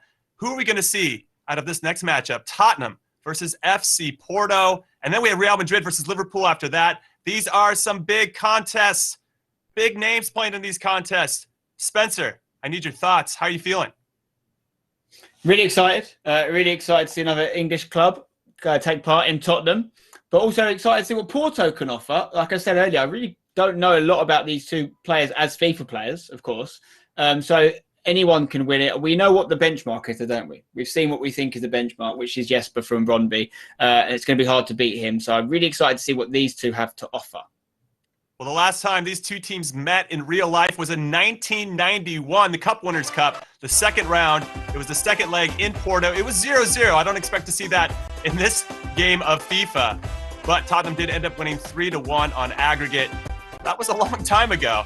Gary Lineker. Gary Lineker and the team. Yeah, Mike, how are you feeling? What are your thoughts? The fact that I don't know much about Serge, and I feel as if I hear a lot about Premier League players. I see interviews go on YouTube where people are talking about reacting to their foot items and who's really good at the club, and nobody has mentioned Serge. I haven't heard that happen yet. So because I haven't, I'm going with Silva from Porto. Okay, I like that. I mean, for me, it's interesting because, yeah, we're talking about Jesper Lindstrom a lot. We've seen him play twice, but I still feel like there might be one or two competitors that we've yet to see play that could really sneak up on everybody and do the business. Now, Spencer, Mike went with Fabio Silva. Who are you going with in this one? I do like Mike's logic on that one, to be fair. I think it's pretty sound. But just to be different, I'm going to go Serge Aurier, representing the English clubs, although Tottenham not my favourite as a West Ham fan. I'm going to side with them on this one. I appreciate your honesty in that. All right, you've heard from us. We're going to throw it over to our casters now, Dan and Mark, who have the call of this big one, Tottenham versus FC Porto. Take it away, guys. Thanks, Jimmy, and it is time for our next game. We're into the second half of the Stay and Play Cup. We've had a lot of fun so far, Dan. We've seen the guys doing a lot of press-ups, which is always exciting. Mike Bell trying to, he showed some appreciation towards the end, but he looked like he was a little bit disappointed with the defeat. You're not going to make me do press-ups, are you? Because I don't feel like I can compete with 54 or whatever that was from Spencer. Because honestly, I'll tell you what, though, Dan. I'll tell you what, I'm going to cut you off, though. I'm going to cut you off because I think we should do something, right? I think we should do something. And I'm sure that you probably thought coming into this we'll have to do something as well. We saw him do the keepy uppy competition yesterday. I want to have a go at it. So much so that I've actually prepared. I've got my full kit on. So you good to go with this? I've only got a tiny little ball. That's all I've got. Is that going to work? That's your fault. We all knew this was going to happen. So that's your fault. All right, I'm going for it. Ready? This is going to fail miserably. FYI. Right. I'm nervous, I'm not going to lie. I've got like no space. 2, 3, 4. All right, we should go. 3. 23. Right. 23. How many did you get? Let me be completely honest. 42. What I happened? Think. Yeah. No, it was good. You said you were going to be completely honest, and I feel that you're not. 54, I think. How many did you get? 3. I mean, I got 20. Did I get 23? 23. So I win. And I think I'm top overall. But let's talk about the game that we've got coming up, Dan. We've got Serge Aurier taking on Fabio Silva. Spurs versus Porto. We've seen when they last played, and it was Spurs who came out with the win. 3-1 on aggregate. So Fabio Silva, he's got revenge on his mind here. Fabio Silva, also the youngest ever player to play for Porto as well, taking that record in 2019. So if we look at historically like FIFA players and pro FIFA players, like 16, 17 years old seems to be when they're at their best. So maybe Fabio Silva, his age is going to come into the equation here. Serge Aurier, a little bit older, 27, of course. But this is going to be a good game. Yeah, I'm looking forward to this one. It's always fascinating to see the players that we haven't seen play already and see how they're going to match up against some of the players that we have seen and are kind of made a bit of an impression on us all sitting here and everyone watching at home. And I'm interested to see how these two play. I'm looking at the setup at the moment. I see Serge Aurier in Tottenham playing 5 at the back, Dan. 5 at the back. Well, we talk about how defenders might be playing a little bit more defensively, and I think 5 at the back says a lot about how Sergio Aurier is going to be approaching this game. But you know, I've seen him play in some of like the packages that we've seen in like FIFA competitions where we've gone and seen the Tottenham players play against one another, and Aurier is pretty decent. So I'm expecting some big things from him here. I don't know as much about Fabio Silva in terms of his FIFA ability, but certainly if his playing ability in real life is anything to go by, then he's certainly going to put up a good match.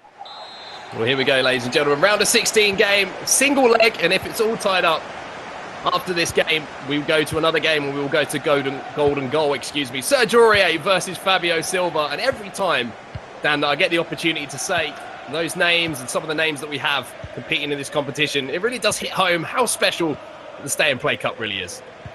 Yeah, we saw people tweeting about it, saying like they want to see it every year, and Spencer quite rightly said, well, usually we'd be amidst a football season right now, so we're lucky to even get to see some of the greatest footballers in the world play FIFA in front of us. Of course, this match has a lot of history. I mean, we saw that historically they played each other in 1991. That was the year I was born, by the way. That's crazy.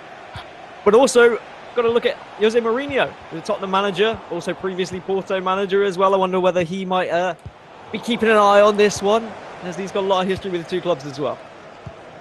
Certainly an interesting point you raised there. I'm sure Jose's got his browser open and he's watching the Stay and Play Cup keenly, seeing who can get the win here. But the first strike is going to be from distance. And it is going to force the goalkeeper into a save here, Dan. And Fabio Silva not afraid to have a little shot from range. Yeah, he's not afraid to have a shot in real life as well. I mean, he's probably a bit bummed out that we've had to stop the season so far, because it was a real start for him. His first season in the first side for Porto, as I said, broke those records for being the youngest ever player in all competitions for them. And I'm sure he'll be eager to get back onto the real pitch, but it seems like at the moment in this game, he is very much taking the game to Sergio Aurier here. Does have a chance through on goal as well, and that's going to be the first. Very simple in the end, and it was the drag back that got him there. I wonder whether this is the start of things to come.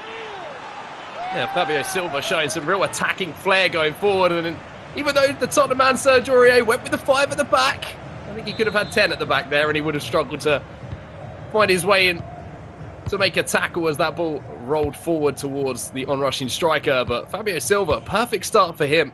1-0 here to Porto. And an early goal, Dan, as I say, just settles the nerves a little bit as well. Yeah, settles the nerves when you know everyone's watching. There is always going to be that comes into the equation, but also it's just going to give him more confidence going forward. As I say that, gives the ball away, but maybe Aurier was not expecting it as he just lumps it back to the goalkeeper. The goal that was scored by Fabio Silva has been quickly cut out. Oh my goodness. Head in hands from Fabio Silva. I saw it in the player cam as well. Hand on the forehead. Can't believe what he's done. But when the opportunity was presented, Sergio Aurier, we didn't need a second invitation. 1-1 now, Dan. What a game we've got on our hands here. After all of that hard work as well, and then you go and throw it away like that. That's now going to just get Aurier back into this game. And he might have a chance to make it 2 here. Nice little 1-2. Does find Grace on the left. Keeper gets the save. Thankfully, the keeper will just do enough here. And Fabio Silva is definitely on the back foot now after that mistake. That goal really has woken Sergio Aurier up a little bit here. Early on, it seemed like he was under the cosh a little bit, but he gets a goal back, creates a second chance, and almost takes the lead immediately. Fabio Silva is now the man who's on the back foot and having to defend. And now he's coming forward, works a little bit of space here. Is this going to be another goal? Oh, what a finish from Fabio Silva! Absolutely smashed it home. And again, it's just simple 1-2 football. He sees the gaps that Sergio Aurier is leaving at the back.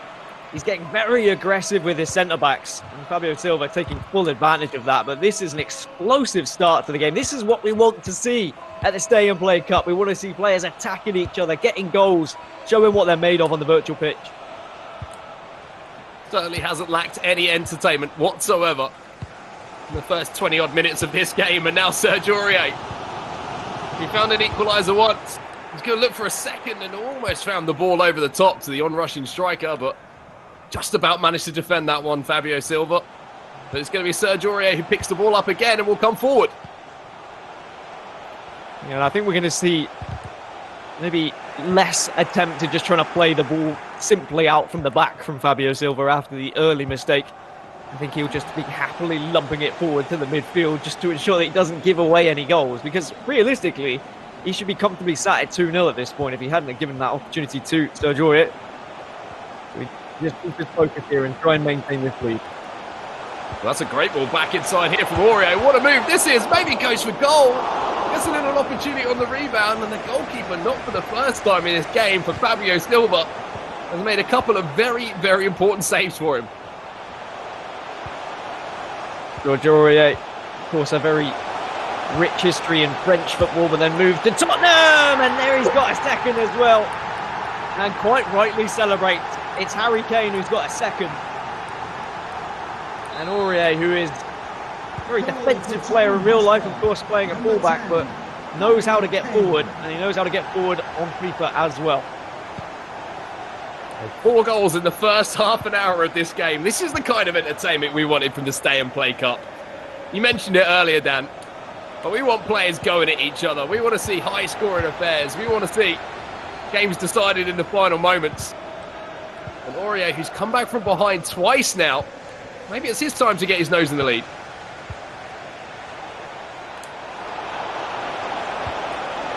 Does have a chance. Through on goal. Manages to turn one. The rebound's there! And he finds a third, but is it offside? I think it is. It's still going to be 2-2. Aurier desperately looking towards the linesman there. And the lino has called that one and kept this one at level pegging. So that's 3 times that Fabio Silva has had the ball in the back of the net. Unfortunately, this time it won't count, which means he can't go into the lead for the 3rd time in the game. But look at this ball in behind here as Zoko goes around his man. Strike on goal as well, which will be saved again by the goalkeeper. End-to-end stuff again there. I've always wondered when you get into this situation as well, where you're playing with your teammates, like you're using them on FIFA. Is there anyone in real life that maybe you don't want to give the ball to, that you would give the ball to on FIFA? Are you saying like, well, would I trust Sissoko in front of goal? Am I going to trust him on FIFA? There's all these different things that these players are going to have to be thinking about. And like, I just find it so fascinating. I think it'll be funny as well, as if your teammate misses a big chance for you in the Stay and Play Cup, do you get straight on your phone, send him a message and be like, bro, like, how could you let me down like that? That was such a big moment for me. I think that'll carry over into the real game as well. Oh, absolutely. As soon as you're back at training, you're straight up in his face and saying, hey, come on, why didn't you help me out here? It's Harry Kane almost nods the third to the back of the net there. He seems to be doing some damage up front for Tottenham and Sergio Aurier. We have moved to the other side of the bracket now. I mean, the games we were playing earlier was all heavily at the top side of the bracket and teams were going to be facing each other, but both these teams are at the lower side of the bracket, so they're going to be playing against some of the players we haven't seen competing yet. A chance to play against the likes of João Felix and Atletico Madrid in a semi-final if they were able to get that far. And there's just so much mouth-watering matchups that we could have, not just teams, but players as well. Well, maybe on the stroke of half-time here, there might be a chance for Fabio Silva to go forward, and Aurier gives it away. Is that going to hurt him as the strike comes again and the goalkeeper makes a save? Hugo Lloris called into action there. Sergio Aurier is going to get giving his teammate a little pat on the back next time he sees him, I think. Plenty of pressure from the corners. And the whistle still hasn't gone. Finally does go, but what a first half that was then. Definitely entertaining end-to-end football from both players. Even with the 5 at the back, Sergio Aurier is still playing some very aggressive football indeed. Certainly utilising those fullbacks to get up the pitch and just try and whip that ball to Harry Kane. Yeah, I absolutely love that first half. One of the most entertaining ones we've had. Both players looking to score goals, looking to go forward. We're seeing a few little changes in the tactics screen here from Sergio Aurier. Don't want to talk about it too much, just in case Fabio Silva's got a browser open and can keep an eye on that. But, you know, we don't want to give too much away, Dan. We want this to be a fair fight, right? Competitive integrity, that's what we like to hear on set. I'm glad you're just keeping everything in check, making sure you're refereeing all things, even in the Stay and Play Cup. Love that from you. Well, the second half is underway. And if it's anything like the first one, it certainly will be a lot of fun to watch. The Stay and Play Cup has thrown up a few surprises so far with the caliber with players that we've watched compete so far. But this one certainly has been, in my opinion, the highlight of the tournament so far. Let's see if the second half can match up to it now.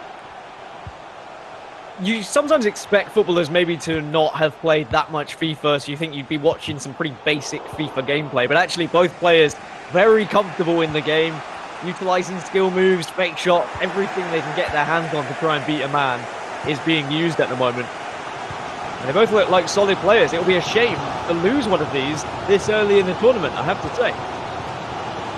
Well, here comes Aurier then. Harry Kane did make that run in behind there, but just couldn't be found.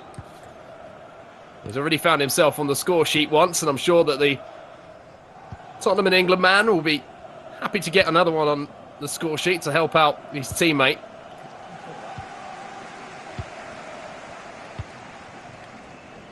He's going to be pushing up and again using those fullbacks, those wing backs to just get up the pitch. But too strong in midfield is Fabio Silva. He's been intercepting the ball well. He's been not letting anything too easy get through. After that first mistake, I think he's tightened things up at the back. Maybe there's a chance here. Is the linesman's flag going to go up? It is just at the last second again, as Marega was through on goal. But it just seems like this has got a little bit more tense, Dan. I don't know if you're feeling the same sort of thing, but a mistake here from Aurier almost presents possession back. A battle in the middle of the pitch is going to leave Fabio Silva with a chance to go forward. Keep hold of possession somehow. Sanchez makes the tackle. It's the dragbacks that have just kept him with possession, to be honest, most of the time. A very simple skill move that all of the players will be able to perform. As in this 85 rated mode, they'll all be set to 3-star skill moves. So in FIFA, if you don't know, every player is rated from 1 to 5 stars with their skill moves and with their weak foot. In the 85 rated mode, it's a level playing field where everyone is going to be the same. Again, Mark, to ensure competitive integrity. Hey, look, we like to keep things fair here. We want to make sure we have the right winners in the right way. That's what the Stay and Play Cup is all about.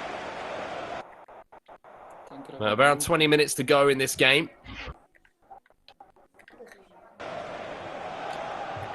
And it is still tied up at 2-2. And it is Aurier, the man who's going to be coming forward momentarily, but the ball will just be stolen away. And it's become a real battle in midfield now, Dan. It was kind of the fact in the first half. It was end-to-end stuff, both players flying forward. But now it's really sort of slowed down a little bit. Well, as they spoke about in the pre-game, the last time they matched up was 1991. It was the Gary Lineker brace that really set the two teams apart. No Gary Lineker on this Tottenham side, but there is a Harry Kane who's already scored a brace, and maybe he needs to get a hat-trick for Serge Aurier, as he is pressing forward again. Does have possession on the right-hand side. And maybe this could be a good chance if he can find a ball through the middle here. Cut out again, though. Again, Fabio Silva just looks very solid in the middle of the park. You mentioned Gary Lineker, obviously. He's an icon in this year's edition of FIFA. And I'm sure if they had the option, and we weren't playing the 85 rated mode in Ultimate, we were in Ultimate Team, that they'd love to get the England man on the pitch, but as I say, 85 rated, current squads. Here's what we're playing at the moment. As we enter the last 15 minutes here, Dan, and you just get the feeling the next goal could be the decider.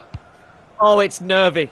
I know my dad's a Tottenham fan. He's going to be watching at home, and he's even going to be nervous watching this. What is it about Tottenham Hotspur and making their fans nervous? Get forward, Aurier. Get the third. Well, there's the ball out wide. Maybe it's going to be Fabio Silva. He could create one of the last opportunities in the game, but another strong tackle there. In that fullback position that Serge Aurier will know very well himself. Now he goes forward, and Son's managed to break through here almost. Beat that last man there, Gaskin, and that was an opportunity there for Serge Aurier. Well, if you think it looks nervy now, we go to golden goal if it's still 2-2 after 90 minutes, and then suddenly everything gets even more sweaty, even more nerve-wracking. But there is definitely going to be 1 or 2 chances left in this game. You can see how Aurier just wants to penetrate through the middle of the defence at the moment. But Silva has not allowed it in the latter stages of this half. Well, that's a great ball here from Fabio Silva, but it was met with an equally impressive tackle from Serge Aurier. And once again, it's Davinson Sanchez who just steps out of that centre-back position to win the ball back. And maybe a chance to counter-attack here.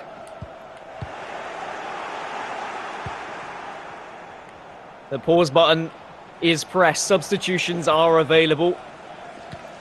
Of course, we saw earlier players substituting themselves off of the pitch, maybe seeing it as a bad omen having themselves on the pitch in the latter stages of a game, but if it was me personally, I'd always keep myself on. That says a lot about me rather than the players themselves. But there's a big battle going on in the middle of the pitch at the moment, but Aurier is able to survive with it, keeps the ball. But again, the interception comes through, and I think we might be heading to golden goal, Mark. It's a good possibility at this point. You can see both players just not able to find that final ball in the final third or get that turn away to find the space, but that fake shot might create that space. Maybe a chance for a strike here in the final seconds. It goes for goal, and Lloris has to make a save once again. And there is the pause down. Time for the changes. That's a pat on the back for Lloris when you get to training. Just saying thanks for sending this one potentially to golden goal, buddy. But yeah, these are the changes that are going to come through now. You can see on your screen that the players are getting a little bit fatigued, so they won't be able to keep up with some of those strikers. So you just make those substitutions just as you would in real life to ensure you've got some fresh legs on the pitch. Harry Kane comes off after scoring a brace. Ball into box. Big save again from Hugo Lloris. And I saw Aurier pick his phone up just momentarily there, and I wonder if he was putting Lloris on speed dial. Just maybe say thank you if he does manage to take the result home in this game. Well, there we go. Final whistle, and it means we start the game again, but this time it will be golden goal to see who goes through to the next round. Yes, Fabio, get it going. We want more. That certainly wasn't entertaining. It's such a different... It's the classic. I'm going to use the cliche that we all know and love. A game of two halves, Dan Gassian, is what it was. Full of attacking intent and goals in the first one. Second half, much more nervy. Much more balance between the two players and more battle of that central midfield position. I was just surprised Harry Kane got subbed off after scoring two. Surely you keep him on the pitch, especially when you've got a corner. All the surprises. Keeping him fresh for the next game. That's what it is. Perhaps. Keeping him fresh for the golden goal opportunity. Not sure that's how the rules work, but I guess on the virtual pitch, we changed the rules to ensure that Harry Kane can do a job. But honestly, what a game. I've loved it. I've loved seeing all the different players have their different play styles, trying to compare them to real life. Like if it's a defender, are they going to be good at defending? If they're an attacker, are they going to be good at attacking? All these different variables that come into the equation and just make for a really fun watch. If you're enjoying the Stay and Play Cup, of course, make sure to send in some tweets as well. Use that hashtag Stay and Play that you can see at the top of the screen. If you want to give some words of encouragement to Serge Aurier, we want to get some comments on his dance moves, which I've got to say, much better than mine. And if you want to send Fabio Silva some good luck, I suggest you do that. Use that hashtag Stay and Play. The guys will read a few of those out on the broadcast. Yeah, with Fabio Silva only being 17, I guess he's got a choice now, really. He could start a FIFA professional career if he really wanted to. He's still young enough. He could he could still be practicing on the sticks, maybe learn a few things from our youngsters in the pro scene. We're back underway. Tottenham versus Porto. Last played each other in 1991. And we get to relive it now here in 2020 on FIFA. So if you're just joining us, it was 2-2 after the first game that we played. And that means we start again, but it's golden goal. Next goal wins. Old school playground football rules. And maybe it's going to be Aurier who comes up with the first chance. But goalkeeper quickly off his line there to deny the Tottenham man. And golden goal is, just like real life, going to be very nerve-wracking for both the players involved. Any sort of mistake, any slip-up, if your opponent capitalizes on it, that's going to be you out of the tournament. And we did see one mistake, of course, from Fabio Silva. I don't want to keep reminding him of it, but it did happen. He did give the ball away. I'm sure he'll be kicking himself. Is that... Oh, my goodness. But then he gets the rebound. Oh, Fabio Silva finds the goal to send Porto through. And you see the celebration from him as well. Sergio Aurier is going to be gone. Gol de ouro. Pá, eu disse gol de ouro nas mensagens, estás a brincar? Gol de ouro é quem marca ganha. Não ganhei, mano.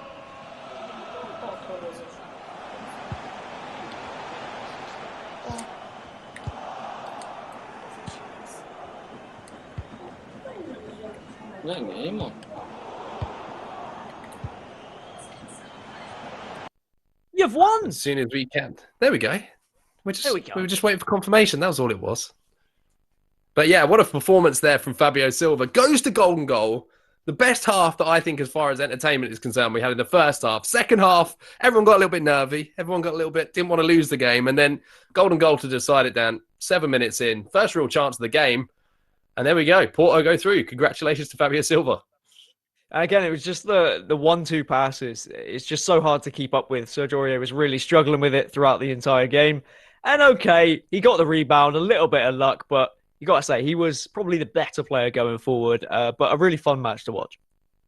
Yeah, lots and lots of fun. And I'm sure that the guys are going to want to talk a little bit more about that. So let's throw it back to Jimmy and the guys. Thank you, Mark and Dan. Spencer and Mike, what a cracking game that was. The first 30 minutes, there were 4 goals, and then it was 0-0 for much of it. And then we got that last one in golden goal. I'm excited we finally went to golden goal. Our 7th game in this competition, we finally get our first golden goal. Yeah, I think that was a great match for the neutral. You know, watching that, certainly the start of it, goals going in from all angles. And it seemed like Fabio Silva had an answer to everything that Aurier sort of threw at him. And then once you get into golden goal, you know, it's a lottery. It's a harsh way to go out. And you even think about things like whoever gets kickoff has technically got a huge advantage. And I thought as Tottenham are attacking, they're going to nick it here. But then yeah, Fabio did really well to defend for Porto. 10 years between those two players. So the less experienced player comes up trumps. And we see, I'll be honest, I wasn't, not to take any credit away from those two players there, but I think we've seen better players in other games. I'm not sure we're going to see the winner of the tournament come out of that one, but I'm looking forward to see where Fabio can take it. Well, let's talk to Fabio right now. He's with us, standing by. Fabio, congratulations. That is a very big win for you and your club. Oh, pai, mas eu não tenho culpa, eu chutei a bola. All right. Eu até bati. I wish I could speak Portuguese as fluently as he could, because we could have a nice, tasty interview. Fabio, congratulations. Não estou a ouvir nada. I really just want to talk about his hair, Spencer and Mike. His hair is great next hair. level. It really is. It's like a throwback. The haircut they put of mine on stream yesterday, I was getting there. If people hadn't kept taking the mick out of me, I would have got there eventually. Maybe he saw Chris Waddle from back in the early 90s, late 80s at Marseille. Hello? Hey, Fabio, Hello. How are you? I don't know if he can hear us or not. But we're bringing it back to us right now as we're trying to juggle, of course. There's a lot of people all over the world at the same time. We have some fantastic people behind the scenes trying to make this all work. It's really a miracle in so many different ways that we're getting it done and doing it so seamlessly. But Mike, let's get into this a little bit more. Fabio Silva, he scored the first goal of the game. We played 7 games so far in this competition over 2 days, and only 1 player of those 7 games have come back after not scoring the first goal to win. Well, he made it happen. And I guess the question I ask everybody at home as well, were you not entertained? We had all types of different action. We had crossing, we had wing play, we had build up in the middle, we had the skill moves, counterattacks, quick passing that was kind of intricate in the short passes. It was explosive. It was dynamic. I want more of it. Jim, I want more of it. I'm sure there is going to be more of it. Now, Spencer, how do you think Serge is feeling? I mean, he's got to feel pretty hard done by. I thought it took him a while to get his defending down, but once he did, he was pretty aggressive. I thought he was making a lot of good moves. I thought his instincts in real life really showed in the game.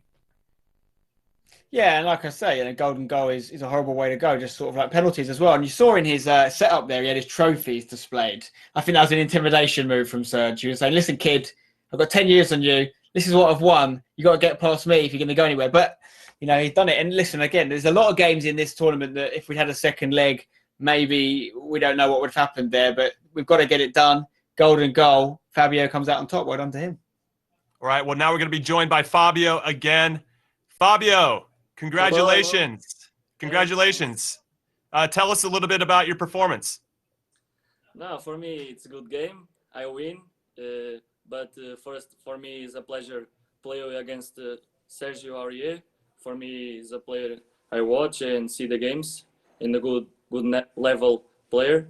And now enjoy the victory and go to the next game. Unbelievable that your English is great, Fabio. You're 17 years old and you're making us all feel very bad. How did you find the game? How did you find the game? It started off lots of goals and then obviously slowed down a little bit, but you got the golden goal. Did you always expect to go through? No, for me, is game. I start to win, but with a mistake. For me, a mistake with the goalkeeper, Sergio score. But after I continue to play and score a goal, and very happy to be here and enjoy. And the big question now, how far can you take it? Can you win this thing? Step by step, step by step. All right, Fabio, thank you so much for your time. Congratulations and to I'm getting sorry for into my the English, quarterfinals. well. I study. Sorry. But I try. No, we'll let him know. We'll let him know that you apologize. It's very nice of you. Thank you. All right, Fabio, enjoy the rest of your day. Thank you for participating in the Stay and Play Cup. And good luck to him in the quarterfinals. So do you think, though, Mike, I want you to answer your own question. Do you think he has what it takes based on what you saw to go all the way? Well, right now we're using Jesper as kind of the measuring point. Can you beat Jesper? I don't know if that's really fair to some of the other competitors because you have room to improve as well, and people match up differently. I liked what I saw in that matchup with both of those guys. They went forward. They were able to convert goals. They made a lot of chances. So it's just a matter of can you grow from that point? Because you're going to need some of those little extra key moments or being able to rise to those big moments. When you play against people where you're going to get less chances, less opportunities, there's not going to be as many mistakes. Well, speaking of big moments, let's take a look at the highlights. Spencer, walk us through these. Sure. So obviously we can see the main man, Fabio, on the ball here. And it's a good start to the game for him. Taking the goal up against Spurs. And at this point we thought, is this going to be a runaway matchup when we're going to see another one of these games? But a mistake here from his goalkeeper. He's not happy about it. Sergio Aurier gets right back in the game. But it took Fabio only a few moments to reassert his dominance here. Nice drag back again. As soon as you see a few of these skill moves come out using the shoulder buttons, you know these guys are real players. And this finish was powerful. Not that dissimilar from his first goal, to be honest. 2-1 up. And then in the first half, where all the main action was, Sergio Aurier managed to get an equaliser here. Good football into the box. And Ndombele to the back post. That man, Harry Kane, scoring his second. Anyone familiar with the Premier League is very used to seeing Harry Kane score plenty of goals, of course. And in the golden goal, anything can happen here. And it's some good attacking play. 1-2. And he started celebrating early then. He gets the rebound. And once he got that rebound opportunity, that was always going in because the keeper was in trouble. Yeah, that seemed to be his main mode of attacking the 1-2, so we'll see who he plays next. If they've been scouting him for this one, if you can just defend that, you might have a good chance of beating Fabio Silva, who does the business against Sergio Aurier from Tottenham, 3-2. And now let's take a look at the updated brackets. Mike, we got 3 names in the quarterfinals. And they deserve to be there. And I'm very interested in our last matchup as well, because I'm seeing a lot of back and forth now happening on Twitter. We all know what Trent's all about. And I just date back when we saw the pictures of what all these guys have been doing today. Everyone was outside working out, and then Trent Alexander-Arnold inside, got his headphones on, preparing for today's event.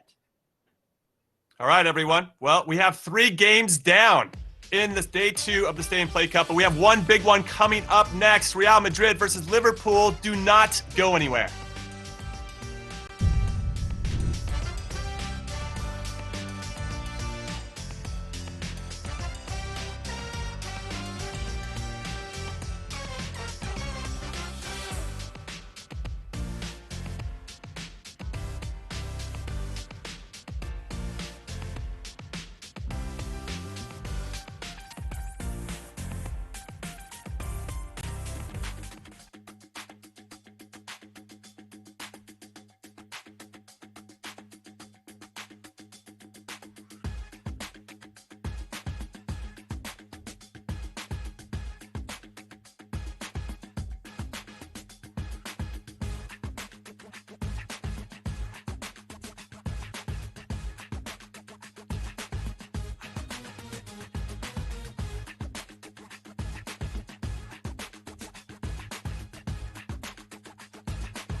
We have had 3 winners so far here on day 2 at the Stay and Play Cup. Will he be next? Will Vinicius Jr.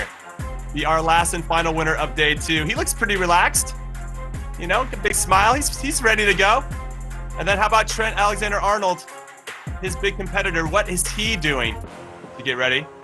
Looks like he's in the mode. He's in the esports posture, as we like to say, a little lean, a little bit different. Get that stretch on. We see you, TAA. How's it going, my man? Good luck today. Yeah, he's feeling it. It's going to be a rematch now of the 2019 Champions League final.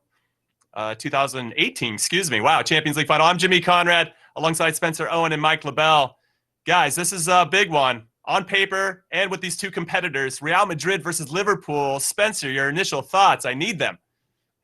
Yeah, I mean, I was lucky enough to be at that final in the Ukraine, Jimmy. What a fun it was. Liverpool fans won't need me to remind them what went wrong for them in that game. But this is FIFA. Anything can happen, of course. We saw a spectacular goal in that final as well. Let's not forget, from Gareth Bale. So maybe if we can get anything close to that in terms of fireworks in this match, people will not be disappointed. I don't think I'm doing any other players any misjustice when I say this is kind of the main event of today's stream. It's the one that jumped off the page when you saw it. Real Madrid versus Liverpool. I cannot wait to see what happens. Well, I was not lucky enough to be at that final, Spence, but I'm glad you got to attend. Good for you. And I've kind of been building up Trent Alexander-Arnold. He played against Mo Alba, who's the current World Cup champion, at the beginning of the year. It was a 2-2 draw. He's in the esports build. You see how he's positioned with his body. He's ready to go. I think he's going to get the job done here. I feel very confident that Trent's going to live up to the hype. All right. I appreciate your confidence, Mike. Now let's take a look at the tweets. We've asked you guys to reach out to us via social media. And here's what you have to say. Derek, I'm a healthcare worker, and I just wanted to say that it's awesome that you guys put this on for us. What a great way to see our favorite sport and players while we navigate these unprecedented times. Derek, thank you so much for everything that you're doing on the front lines, for keeping us safe and healthy. We thank you for all of that. And then Liam Copley says, I've been loving the tournament. It's a great way to fill the void of no real-life football. Commentary is spot on. Keep it up. And Liam, keep it up. Keep watching. Tell all your friends. We appreciate the support. I'm not sure if we have any others, but please reach out to us. Oh, Bromby says, thank you for a good and well-played game to Chelsea and Cesar Azpilicueta. Stay safe and healthy in London and the UK. Bromby, moving on to the next round, the quarterfinals. Jesper Lindstrom doing the business, the early favorite, I think, for everybody that's been played so far to win this tournament. We'll see if he can handle that type of pressure. But congratulations to Bromby again for doing the business 2 days in a row. Here we got Harry FC says, hope we can get revenge on Real Madrid for the 2018 Champions League final. Come on, Trent. Feeling the pressure, Trent. It's a little bit different than when you strap on the real boots. Got the sticks in your hand. Can he do it? Mike LaBelle thinks that you can. Spencer's yet to make a decision. I just straddle the fence no matter what. I just want to be friends with everybody. But yeah, if you guys want to join the conversation, make sure you tag EA FIFA Esports and use the hashtag Stay and Play. We're having a great tournament here. Day 2, Stay and Play Cup. Very excited to put this on for everybody. And again, thank you so much to all the healthcare workers that are doing the incredible work to keep us safe and healthy. Now here's the brackets. Mike, take a look. Shape it up. Nice. I'm looking right now. I might be getting way ahead of myself. But if Trent were to keep winning, and if Jesper Lindstrom, of course, kept winning, we'll see that matchup potentially in the semis. That would be must-tune-in TV. But we're not giving enough credit to Vinicius Jr. We haven't really talked about it. We don't know what's happening here. I'm hoping that we see skill moves that match what he's able to do on the real pitch, on the virtual pitch as well. I think he's an unknown quantity at this point, like a few of these other players. We hear that they're good players, right? But they have to prove it when the cameras are on, when the lights are on.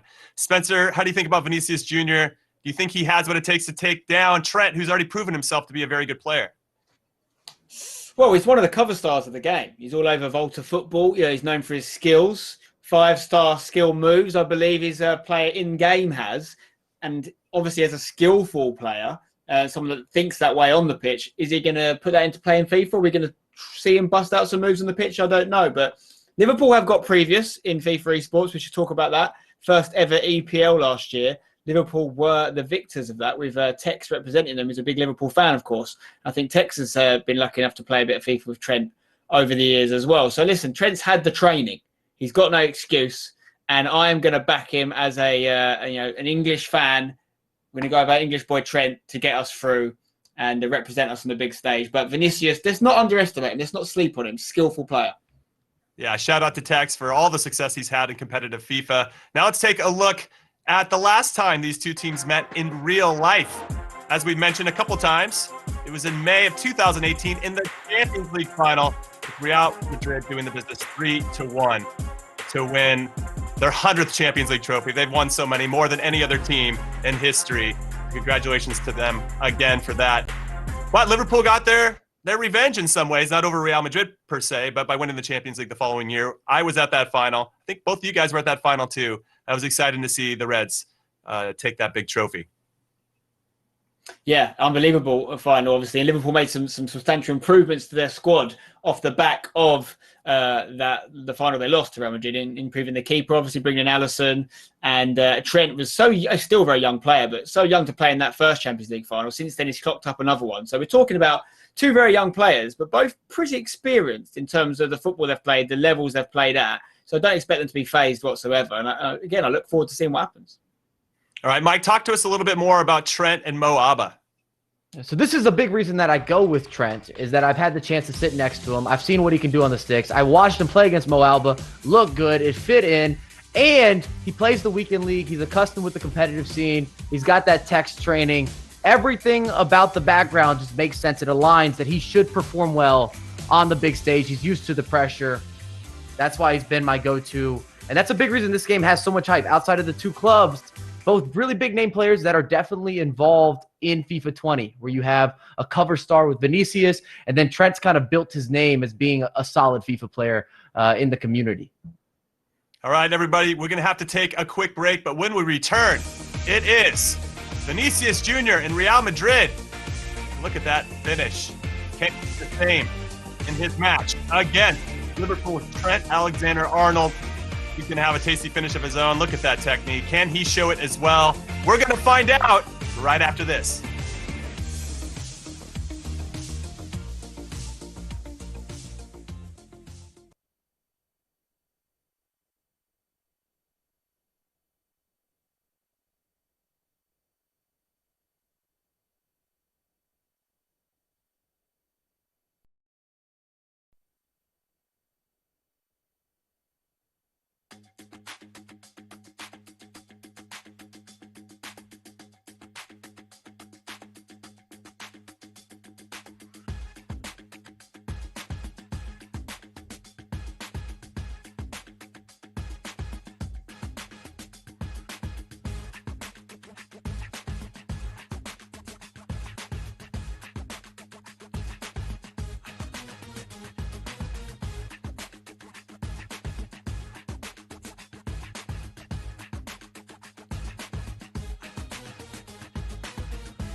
Hi everyone, it's Trent. Really looking forward to later when I play Vinicius in the Stay and Play Cup. Liverpool against Real Madrid. It's sure to be a classic, so make sure you tune in and stay home and stay safe. Fala galerinha, já tô pronto para jogar Stay and Play Cup. Espero todos vocês lá e tamo junto. Ala Madrid! Get a good look at both of the competitors in our last match of the day at the Stay and Play Cup. Real Madrid versus Liverpool. I'm Jimmy Conrad alongside Spencer Owen and Mike LaBelle. And guys, I guess the big question I have going into this one is, who feels the pressure a little bit more? Because it's one thing when you've been doing something your whole life. You can strap on the boots, you get out there and play, and you feel really comfortable. That's your safe haven away from real life in some ways. But when you get on the sticks, I feel like these guys might be a little bit more vulnerable because people expect them to maybe be better at the game than they really are. So Trent has already shown it. Vinicius Jr., we haven't seen him play publicly before, but maybe he can sleep on. You know, you don't want to sleep on him. I think a big part of it is, you know, like you say, these guys are used to playing in team events, and now they've got to go out on their own. But it'll all really come down from the club and the fans. How much do they want to win this? How much pressure have they put on their players? You know, give us a good showing in this. We want to win it. And how much of the fans get engaging on social media? We're seeing a lot of Liverpool fans in the chat here getting amongst it. So I'm sure that's the same for Madrid as well. All right, let's bring in Trent Alexander-Arnold. He's with us right now. A pre-match interview. Trent, how are you feeling? Are you nervous at all?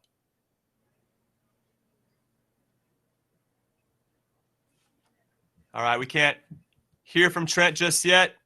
He definitely looks comfortable. I'll say that, Mike LaBelle. Yeah, he looks like he's in his element without a doubt. Just looking at that view. I will say this. When we look at Brazilians and esports, they're all often not talked about enough with the results that they have.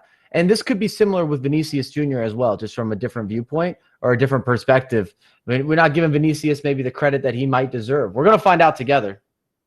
Yes, we are. We're going to do that right now with our casters, Mark and Dan. Got a big one. Real Madrid versus Liverpool. Have fun. Yeah, what a match. I mean, so much history for these two clubs, two of the biggest clubs in European football history. Liverpool and Real Madrid. We've got Trent Alexander-Arnold, of course, representing Liverpool. And we've got Vinicius Jr. representing Real Madrid. Two of the fastest rising stars in the world of football. But Dan, that's all. That doesn't matter anymore because this is about what happens on the virtual pitch. Yeah, two youngsters who I'm sure are going to be more than familiar with playing FIFA. We've seen Trent in so many different highlight reels and packages playing FIFA 20. He was there at the launch night of FIFA 20 as well, playing against Mo Alba. I would say he has the edge here, but that's, I think, because we don't know how much Vinicius has actually been playing at home. And considering throughout this tournament, we've seen a lot of pros. They've been practicing. They've been testing themselves. I don't know. Maybe there's an upset on the cards.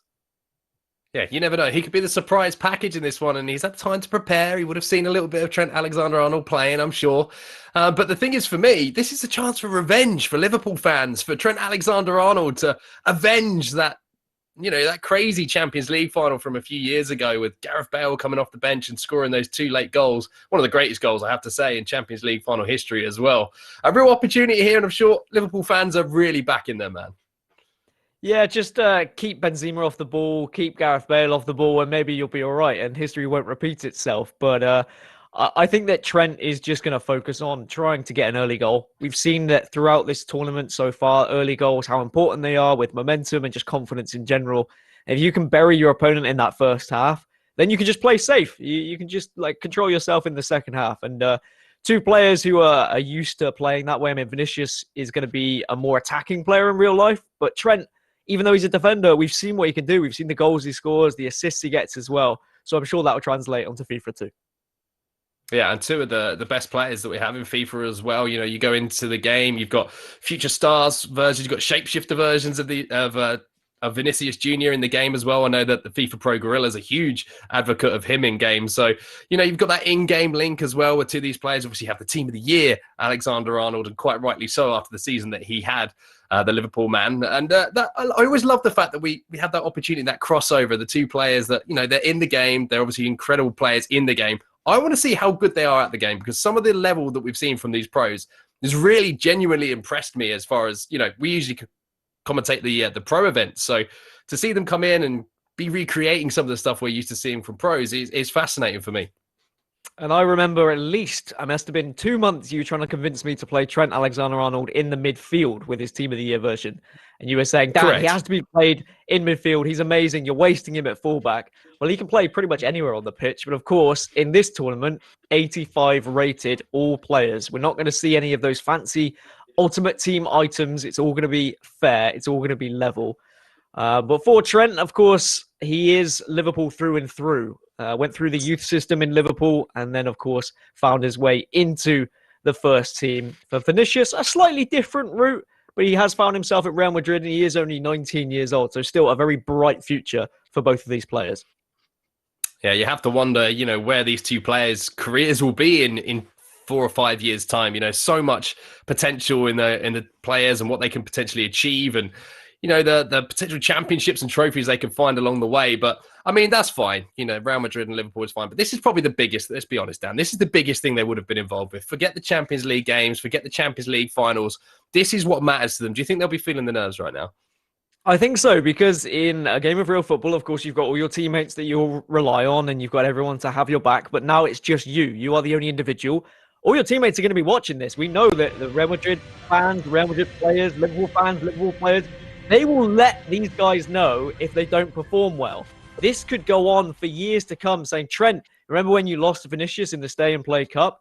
You've got to make sure you focus. You don't want to let yourself down. You don't want to let your fans down at this point.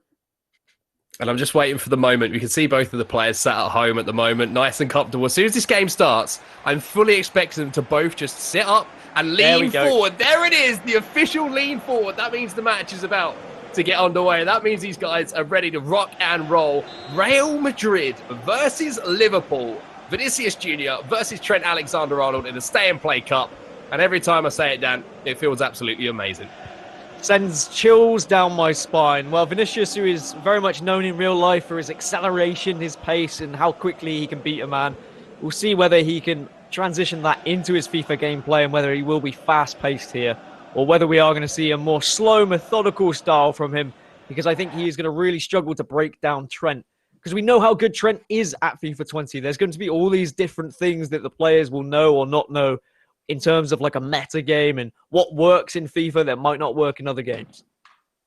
And one thing I've noticed earlier, we've just had the opportunity to see the formation here of Vinicius Jr. and the 4-2-3-1 narrow. A lot of the pros use, I'd say pretty much all of the pros use, show that he certainly probably knows a few more things than we're giving him credit for here, Dan. Yeah, I think that a lot of players, would have done research coming into this, whether that be chatting to pro players who might play for their teams or pro players that may play on other teams. If you know the contact, they certainly will be looking to get any sort of insight, any sort of information that might help them here so they can get one over on their opponents. And of course, just a reminder to everyone at home as well, this entire broadcast is being produced remotely from all over the world. So if there are a few little technical hiccups, just bear with us because, as I say, there's a lot of moving parts here. And it's a huge credit to EA and all of the production team behind the scenes to be able to produce such an amazing event for you guys to enjoy and for the players to entertain us at home. So bear with us if there is any problems. But hopefully we can get this game back underway. It looks like the trainer had to be turned off and maybe just a few little adjustments there between the two players. But Dan, I mean, I'm just excited to see, if you think about where these players are in their career right now, okay, and we're talking about how good a FIFA player Trent Alexander is as well. How good do you think he's going to be at FIFA in 4 or 5 years? Yeah, it's pretty scary. Trent at 21 and Vinicius at 19. Like, these are football players we are going to be watching in like our generation, and we are going to be talking about these players to our children. As the settings have been all sorted out, it looks like I've been around my mates so many times where I've had to turn the trainer off because they've left it in. You just have to get all those fiddly settings out of the way. But it is amazing, this whole competition, the fact that we're having interviews with some of the biggest footballers in the world from across the world. The Fabio Silva interview was great, and like how good his English was, considering he's only 17 years old, and he was even apologizing despite the fact his English was that good. All of these things, and the fact it's been produced like this, the remote broadcast has been so successful, really just shows that we can pull together even during the hardest time. That's a great sentiment to hear, man, from you and everyone at home. I'm sure they're feeling exactly the same at the moment. And it's down to Trent Alexander-Arnold and Vinicius Jr. to provide the entertainment here, but there's certainly a serious side to this as well. Neither player is going to want to be the one to get knocked out by the other, as we see Vinicius Jr. here turning inside, showing a few skill moves early on here, Dan, as well. Just give us a little bit of an insight in maybe what's to come.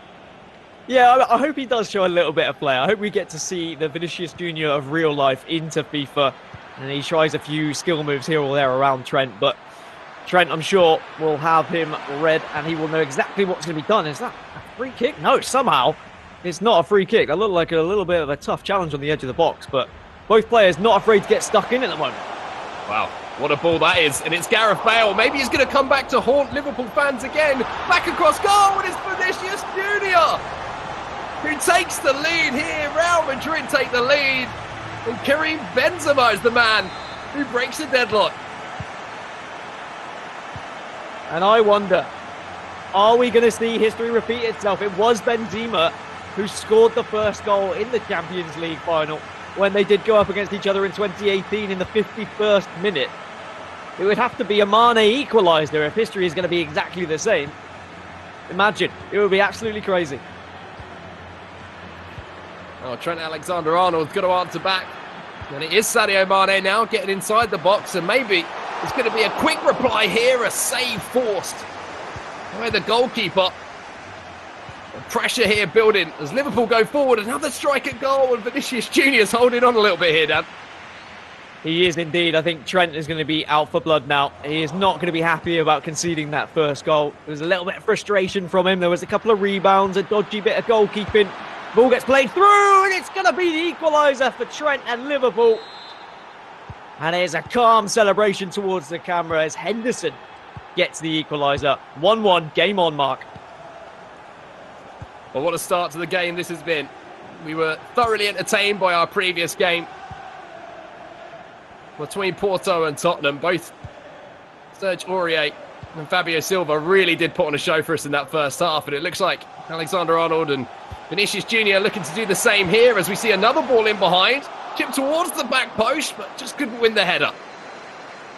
Yeah, that isn't really going to work out in FIFA 20. Those back post headers aren't too successful, but you never know. You've always got to try and go for whatever you think might work out. Just try everything at this point. For Vinicius Jr., he's played pretty well. Considering the hype on Trent Alexander-Arnold and how much FIFA he's played, I thought this was going to be a one-sided game, but it definitely hasn't been. An interception there from Vinicius Jr. I'm just looking at the two cameras as well, and you see Vinicius Jr. looking very comfortable, very relaxed in the way that he's playing. As he comes forward again and finds the ball through the middle. Alexander-Arnold again under a little bit of pressure, and he deals with it well. Yeah, he was calm there, though, just playing it back to the keeper. It's always a nerve-wracking situation when you do play back to the keeper like that, just in case there's any sort of mistake. But straight up the other end is Trent Alexander-Arnold. He's not messing around at the moment. Just really wants to get a lead here, I feel. In FIFA 20, it is very much advantageous to gain a lead early on because you can be pretty defensive and you can hold on to leads. But I don't think Trent is going to be wanting to do so. He's just going to want to get goal after goal. Well, here's Gigi Wijnaldum. He tried to turn back inside there in the middle of the box, Alexander-Arnold, but well defended again. And I'm just looking at the counter-attack opportunities here for Vinicius Jr. He wins the ball back. He's got players streaming forward, and that's something the Liverpool man has certainly got to keep his eye on. Yeah, Trent just has to be careful, leaving a little bit of space at the back, but he is finding plenty of space of his own on that left-hand side. But Vinicius doing well to intercept at the right time as well. It could come down to just a little mistake, and there is a little mistake that's generated some space on the left-hand side. Mane, Lynch makes a save, any rebound available. Not just yet. Trent Alexander-Arnold, though, really started to knock on the door here, Mark. Wijnaldum looked for another pass inside the box. It's all Trent Alexander-Arnold at the moment, but he cannot break down the defensive line of Vinicius Jr. Another ball inside here, well intercepted though, and here comes the counter-attack for the Real Madrid man. I'm fairly certain I heard a sigh from Trent there as well. Just frustration starting to eke through as he's not able to break through the defence of Vinicius Jr. And it would be heartbreak if we saw a second goal from Vinicius now on the counter-attack just before half-time, but Trent keeps defending well.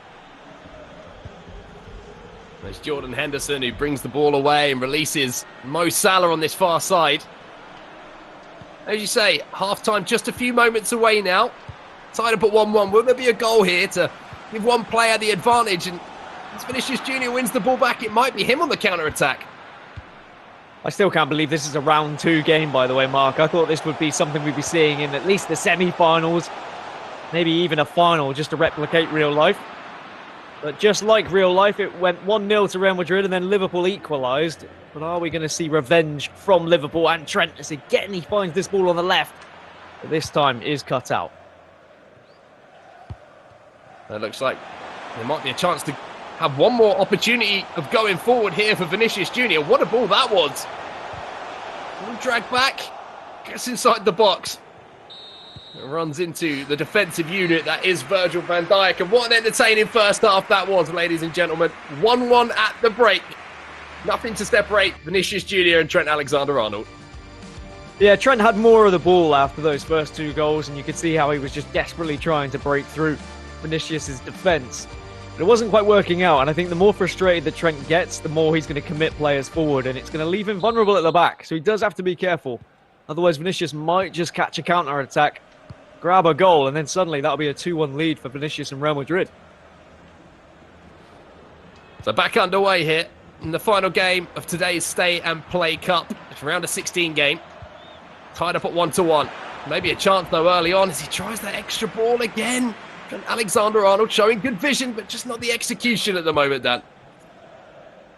He certainly knows what he wants to do. He's just not been able to get away with it. And I think that's down to how Vinicius has been defending, though. He has been positioning all his defenders successfully in the way and intercepting at the right times. I just wonder whether he can do something with one of these counter-attacks. Vinicius will definitely be used to counter-attacking in real life with his pace and his acceleration. Can he do anything here, though? He's through on goal, plays it back. Oh, my goodness, it's hit the post. Huge chance there for Vinicius Junior, but he couldn't take it. The woodwork denies him. And a fantastic start to the second half here from the Real Madrid man. Trent just needs to take this game by the scruff of its neck now. Try and eliminate all these counter-attacking opportunities. Try and put this game to bed. Get a second goal. Take control here. Has found his way through, but again... tackle. Yeah, Vinicius just doing so well to get that man in the right place at the right time. Karim Benzema shows great strength there. Vinicius Junior goes back inside, but can't beat the final man who was standing in his way of a clean strike at goal. And now end-to-end stuff once again as Sadio Mane accelerates into the box here. For Trent Alexander-Arnold, he cuts it back, and it's a simple finish for the Liverpool man. He takes the lead. A little celebration, you can see it there in the camp. Bobby Firmino, the man to give him the lead. Just a small celebration because he knows the job isn't done just yet. As a reminder, if they're all tied up in 90 minutes, we will go to a golden goal. But as it stands, it will be Liverpool progressing through to the quarterfinals. Well, here's Salah, and there's a man free at the back post as well, and he's been found beautifully by Trent Alexander-Arnold. He liked that one, and quite rightly so. Sadio Mane will make it 3-1. And having been such a tight game, now the Liverpool man has a little bit of daylight. Yeah, 3-1 now, a complete reverse in what we saw in the 2018 Champions League final. Liverpool fans, rejoice. Your revenge is starting to be had, and this could be a fourth. This could be the nail in the coffin. Thankfully, defender just in the way there for Vinicius Junior and Real Madrid. Still has to defend the corner though. And Trent Alexander-Arnold has found another gear here. So maybe Vinicius Junior, he can pull one back, still has time to get back in this game. It's the 3-on-2 here for the Real Madrid man. He can time the pass, which he does beautifully. There might be an opportunity, but it just gets away from him at the last second. But a big chance squandered there by Vinicius Junior. Just a heavy touch, wasn't it? And you could see how Trent was desperately just trying to wrestle him off the ball there, and he did enough, put the pressure on. But Vinicius still in this game, especially if he can find a goal. But I tell you what, I am scared for all Real Madrid fans every single time Trent is going forward here because he's attacking with such intent. He wants to put this game to bed here and now. He doesn't want there to be any sort of nervousness towards the end of the 90 minutes. I still feel like there's a goal in this for Vinicius Junior. The question is, will it be One to get back in the game, or will it be too little, too late? Gareth Bale again, finding a little bit of space for him here. And he broke hearts in that famous Champions League final, like we mentioned a few times in this game. Is he going to be the man to step up here? Only the 4 goals for Trent Alexander-Arnold in his career for Liverpool. Of course, he's got a couple, well, he's got 1 for England as well. But maybe he can add a couple more to the tally. Oh, it comes off the woodwork.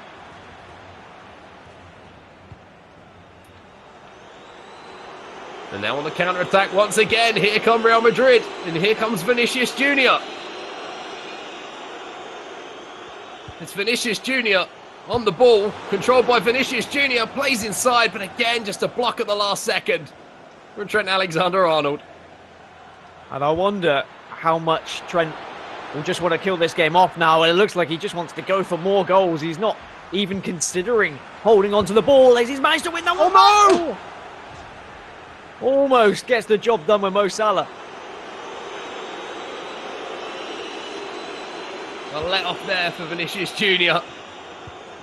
But there is still time here for Real Madrid. And the exciting Brazilian forward to get their way back into this game. 10 minutes down, that's a lot of time in FIFA. If he can do something from this attack, then there is definitely a chance he can take this game to golden goal. However, if Trent does win the ball back, you have to feel like this is going to be too much for Vinicius. Manages to beat 1 defender though on the turn, tries to find a second, and there it is, possession now for Liverpool and Trent. But there is no thought process to hold on to this ball. It is constantly streaming forward. That's worked out for him here. Wijnaldum on the edge of the box. Across to Bobby Firmino. Keeper makes the save. Corner here to Liverpool. Whipped in once again. And it will be Real Madrid who can clear. And maybe Vinicius Jr. can go forward here. Got a little bit lucky on the break. Hasn't quite worked out though. Trent can make this 4. And he's absolutely pummeled that one home. Game, set and match. Liverpool are going to be marching on into the quarter-finals. And maybe, just maybe, the matchup that everyone wants to see of Jesper Lindstrom, who has been playing so well, they could meet each other in the semi-finals if both of these players were to win their quarter-final matchups. But of course, still, games to be played yet. But it has been a phenomenal performance from Trent Alexander-Arnold. A shaky start, but he has gone from strength to strength since then. It's been a good performance for Vinicius Jr. as well. You know, he's had his chances, he's been exciting going forward, but just couldn't find that final pass a few times in the final third. Maybe a chance for another one here, though. Pressure again from the Liverpool man to try and win that ball back. Well, I think we've seen shades of how good Trent Alexander-Arnold can be in FIFA, and he's showing it once again as he goes forward to Salah. Almost makes it 5, but what a dominating performance from Trent Alexander-Arnold, and Liverpool, they'll move on into the quarterfinals. So just a cheeky thumbs up as well to celebrate. But you're right, Mark, Vinicius Jr. certainly gave him a good game to start with, but I think just once Trent got comfortable and started flowing well, it was that right-hand side just bursting through with Mo Salah time and time again. Yeah, it was amazing stuff there. And unfortunately, that means that Real Madrid-Liverpool is done and dusted. Liverpool will move on with Trent Alexander-Arnold picking up that huge win. But that's all from us for now. We're going to throw it back to Jimmy and the guys to break it down. Thank you, Mark and Dan. What a game that was. Total redemption from the 2018 Champions League final. Trent Alexander-Arnold does the business 4-1 over Vinicius Jr. Now, Mike, I'm going to start with you on this. This was the second time someone has not scored the first goal and went on to win the game. How good was Trent's performance? Once he got into a rhythm, it was just an onslaught of an attack. Even if he finished better, he would have had more goals. It was just a matter of him kind of getting comfortable and getting into that flow. And Spence, what'd you see? How did Vinicius Jr. do? And he scored first, so it seemed like things maybe were going to end up well for him. Yeah, he did take the first goal, and I thought, oh, hang on, we need to kind of reassess our pre-match predictions at that point. But Trent never looked too worried, and as the goals kind of started to pour in towards the end, some of Vinicius' defending, I think, was questionable. He wasn't changing play at the right times and going to the right player. So fair play to him. Thanks to him for being a part of it, of course. Great to have these guys involved. But Trent, the worthy winner. I'm just looking forward to seeing how Trent can match up now against some of the better performers in the tournament so far.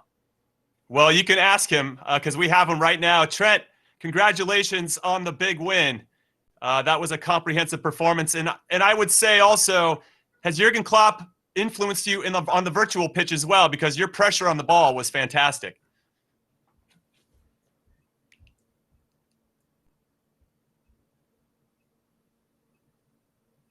Doesn't look like we can hear Trent right now, but I'm sure he's given a great answer. Mike, what do you think he's going with at the moment? Well, he had a smile before he answered, so I think you made him smile, and then he said, yeah, I've been taking that practice into consideration and trying to be aggressive and kind of dictate the pace and everything. I'm just putting way too many words into his mouth right now. But I'm sure that he's happy to have recovered. When you go down early, you think to yourself, oh, is this going to be one of those games? But once he got the equalizer, it was really all Trent going forward from that point. Yeah, I mean, do you feel like now that you've seen Trent play, Spencer, and you've seen Jesper play, these are the two that we're going to see potentially in the semifinals? Very different styles. Jesper was probably putting out more of the traditional kind of meta FIFA elements we've seen with professionals use throughout the year, which when I see things like that, it does make me think, this guy is a different level. And the fact that we know he's FUT verified and stuff, I still haven't, being honest, seen anyone else that's matched that kind of FIFA performance, but we don't know until we've seen them up against each other.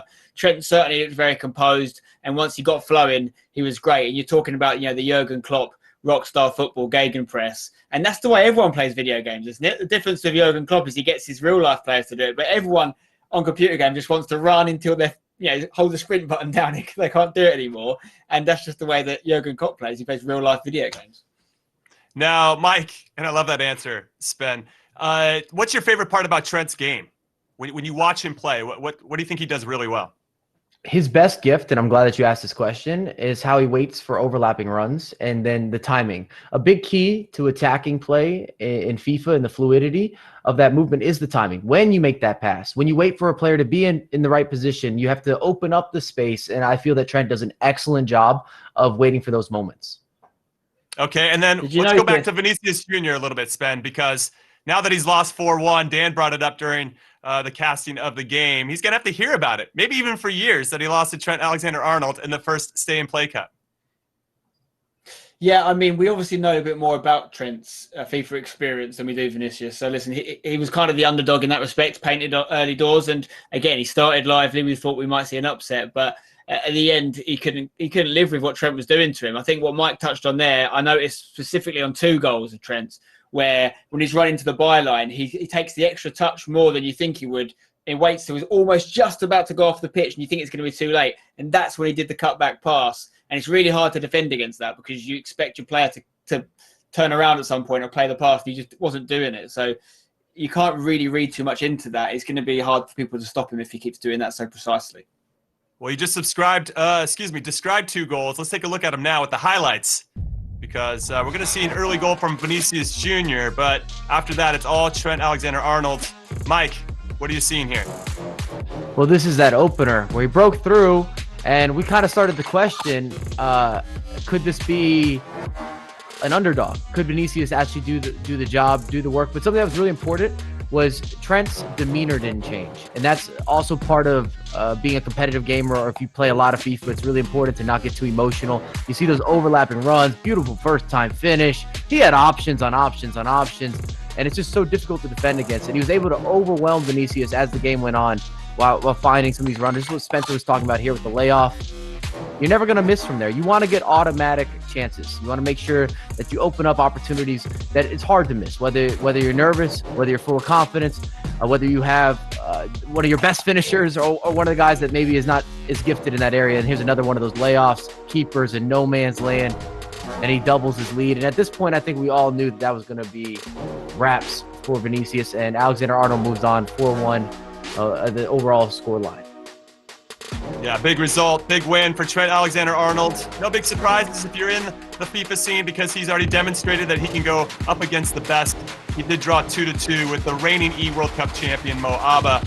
So we know he's got some tools in his tool belt, as it were. Now we're going to take a look at the updated brackets We'll get to that in a second. We're going to do a Twitch drop first. Or actually, let's go back to the brackets. This is what it looks like, Spencer. Got a big day tomorrow as we're going to fill out the rest of those. Yeah, we obviously know a little bit more about the top half of the quarterfinal bracket than we do the lower half, and it looks packed. I mean, we know Justin Kluivert's got his work cut out against Jesper Lindström. Whoever wins that is going to play the winner of Trent versus Hakimi or Karlström from the other game there. So that's a very, very heavy-weighted top half of the quarterfinals. And then can't wait to see what happens with obviously Man City getting involved, Atletico Madrid, Lyon, Ajax. There's some big games still to come. I was going to start with a drum roll, but Jimmy let us know what's happening. We have drops. Earn these rewards. Make sure to link your accounts at ea.com/linking, twitch.tv/EA Sports FIFA. Watch all the action. You've been here. You've been informed. You've got packs. Yeah, make sure you guys link those accounts. Now let's get to tomorrow's schedule. As Spencer mentioned, we have some big ones. Man City's in. Phil Foden. Joao Felix from Atletico Madrid. Serginho Dest, the U.S. international with Ajax. Hakimi from BBB. Borussia Dortmund. It is going to be a big day. We want to say thank you so much for watching. I want to give a big thank you to the ridiculously talented people behind the scenes who are making us look a lot better than we deserve to be, because I'm telling you, it takes a lot of work to put this together and to make it look so seamless. So a hat tip to them. And then we want to offer congratulations to everybody that advanced to the quarterfinals. This was a very exciting day, too. And to our last winner in particular, Trent Alexander-Arnold. Unfortunately, Vinicius is going home. But yes, this was day 2 of the Stay and Play Cup. Thank you for watching, and make sure you join us tomorrow for the next 4 rounds of 16 games in the same places today and at the same time, starting at 12 p.m. Eastern, 5 p.m. UK time, and 6 p.m. in Central Europe. So until then, I'm Jimmy Conrad, reminding you to stay home, stay safe, and play together.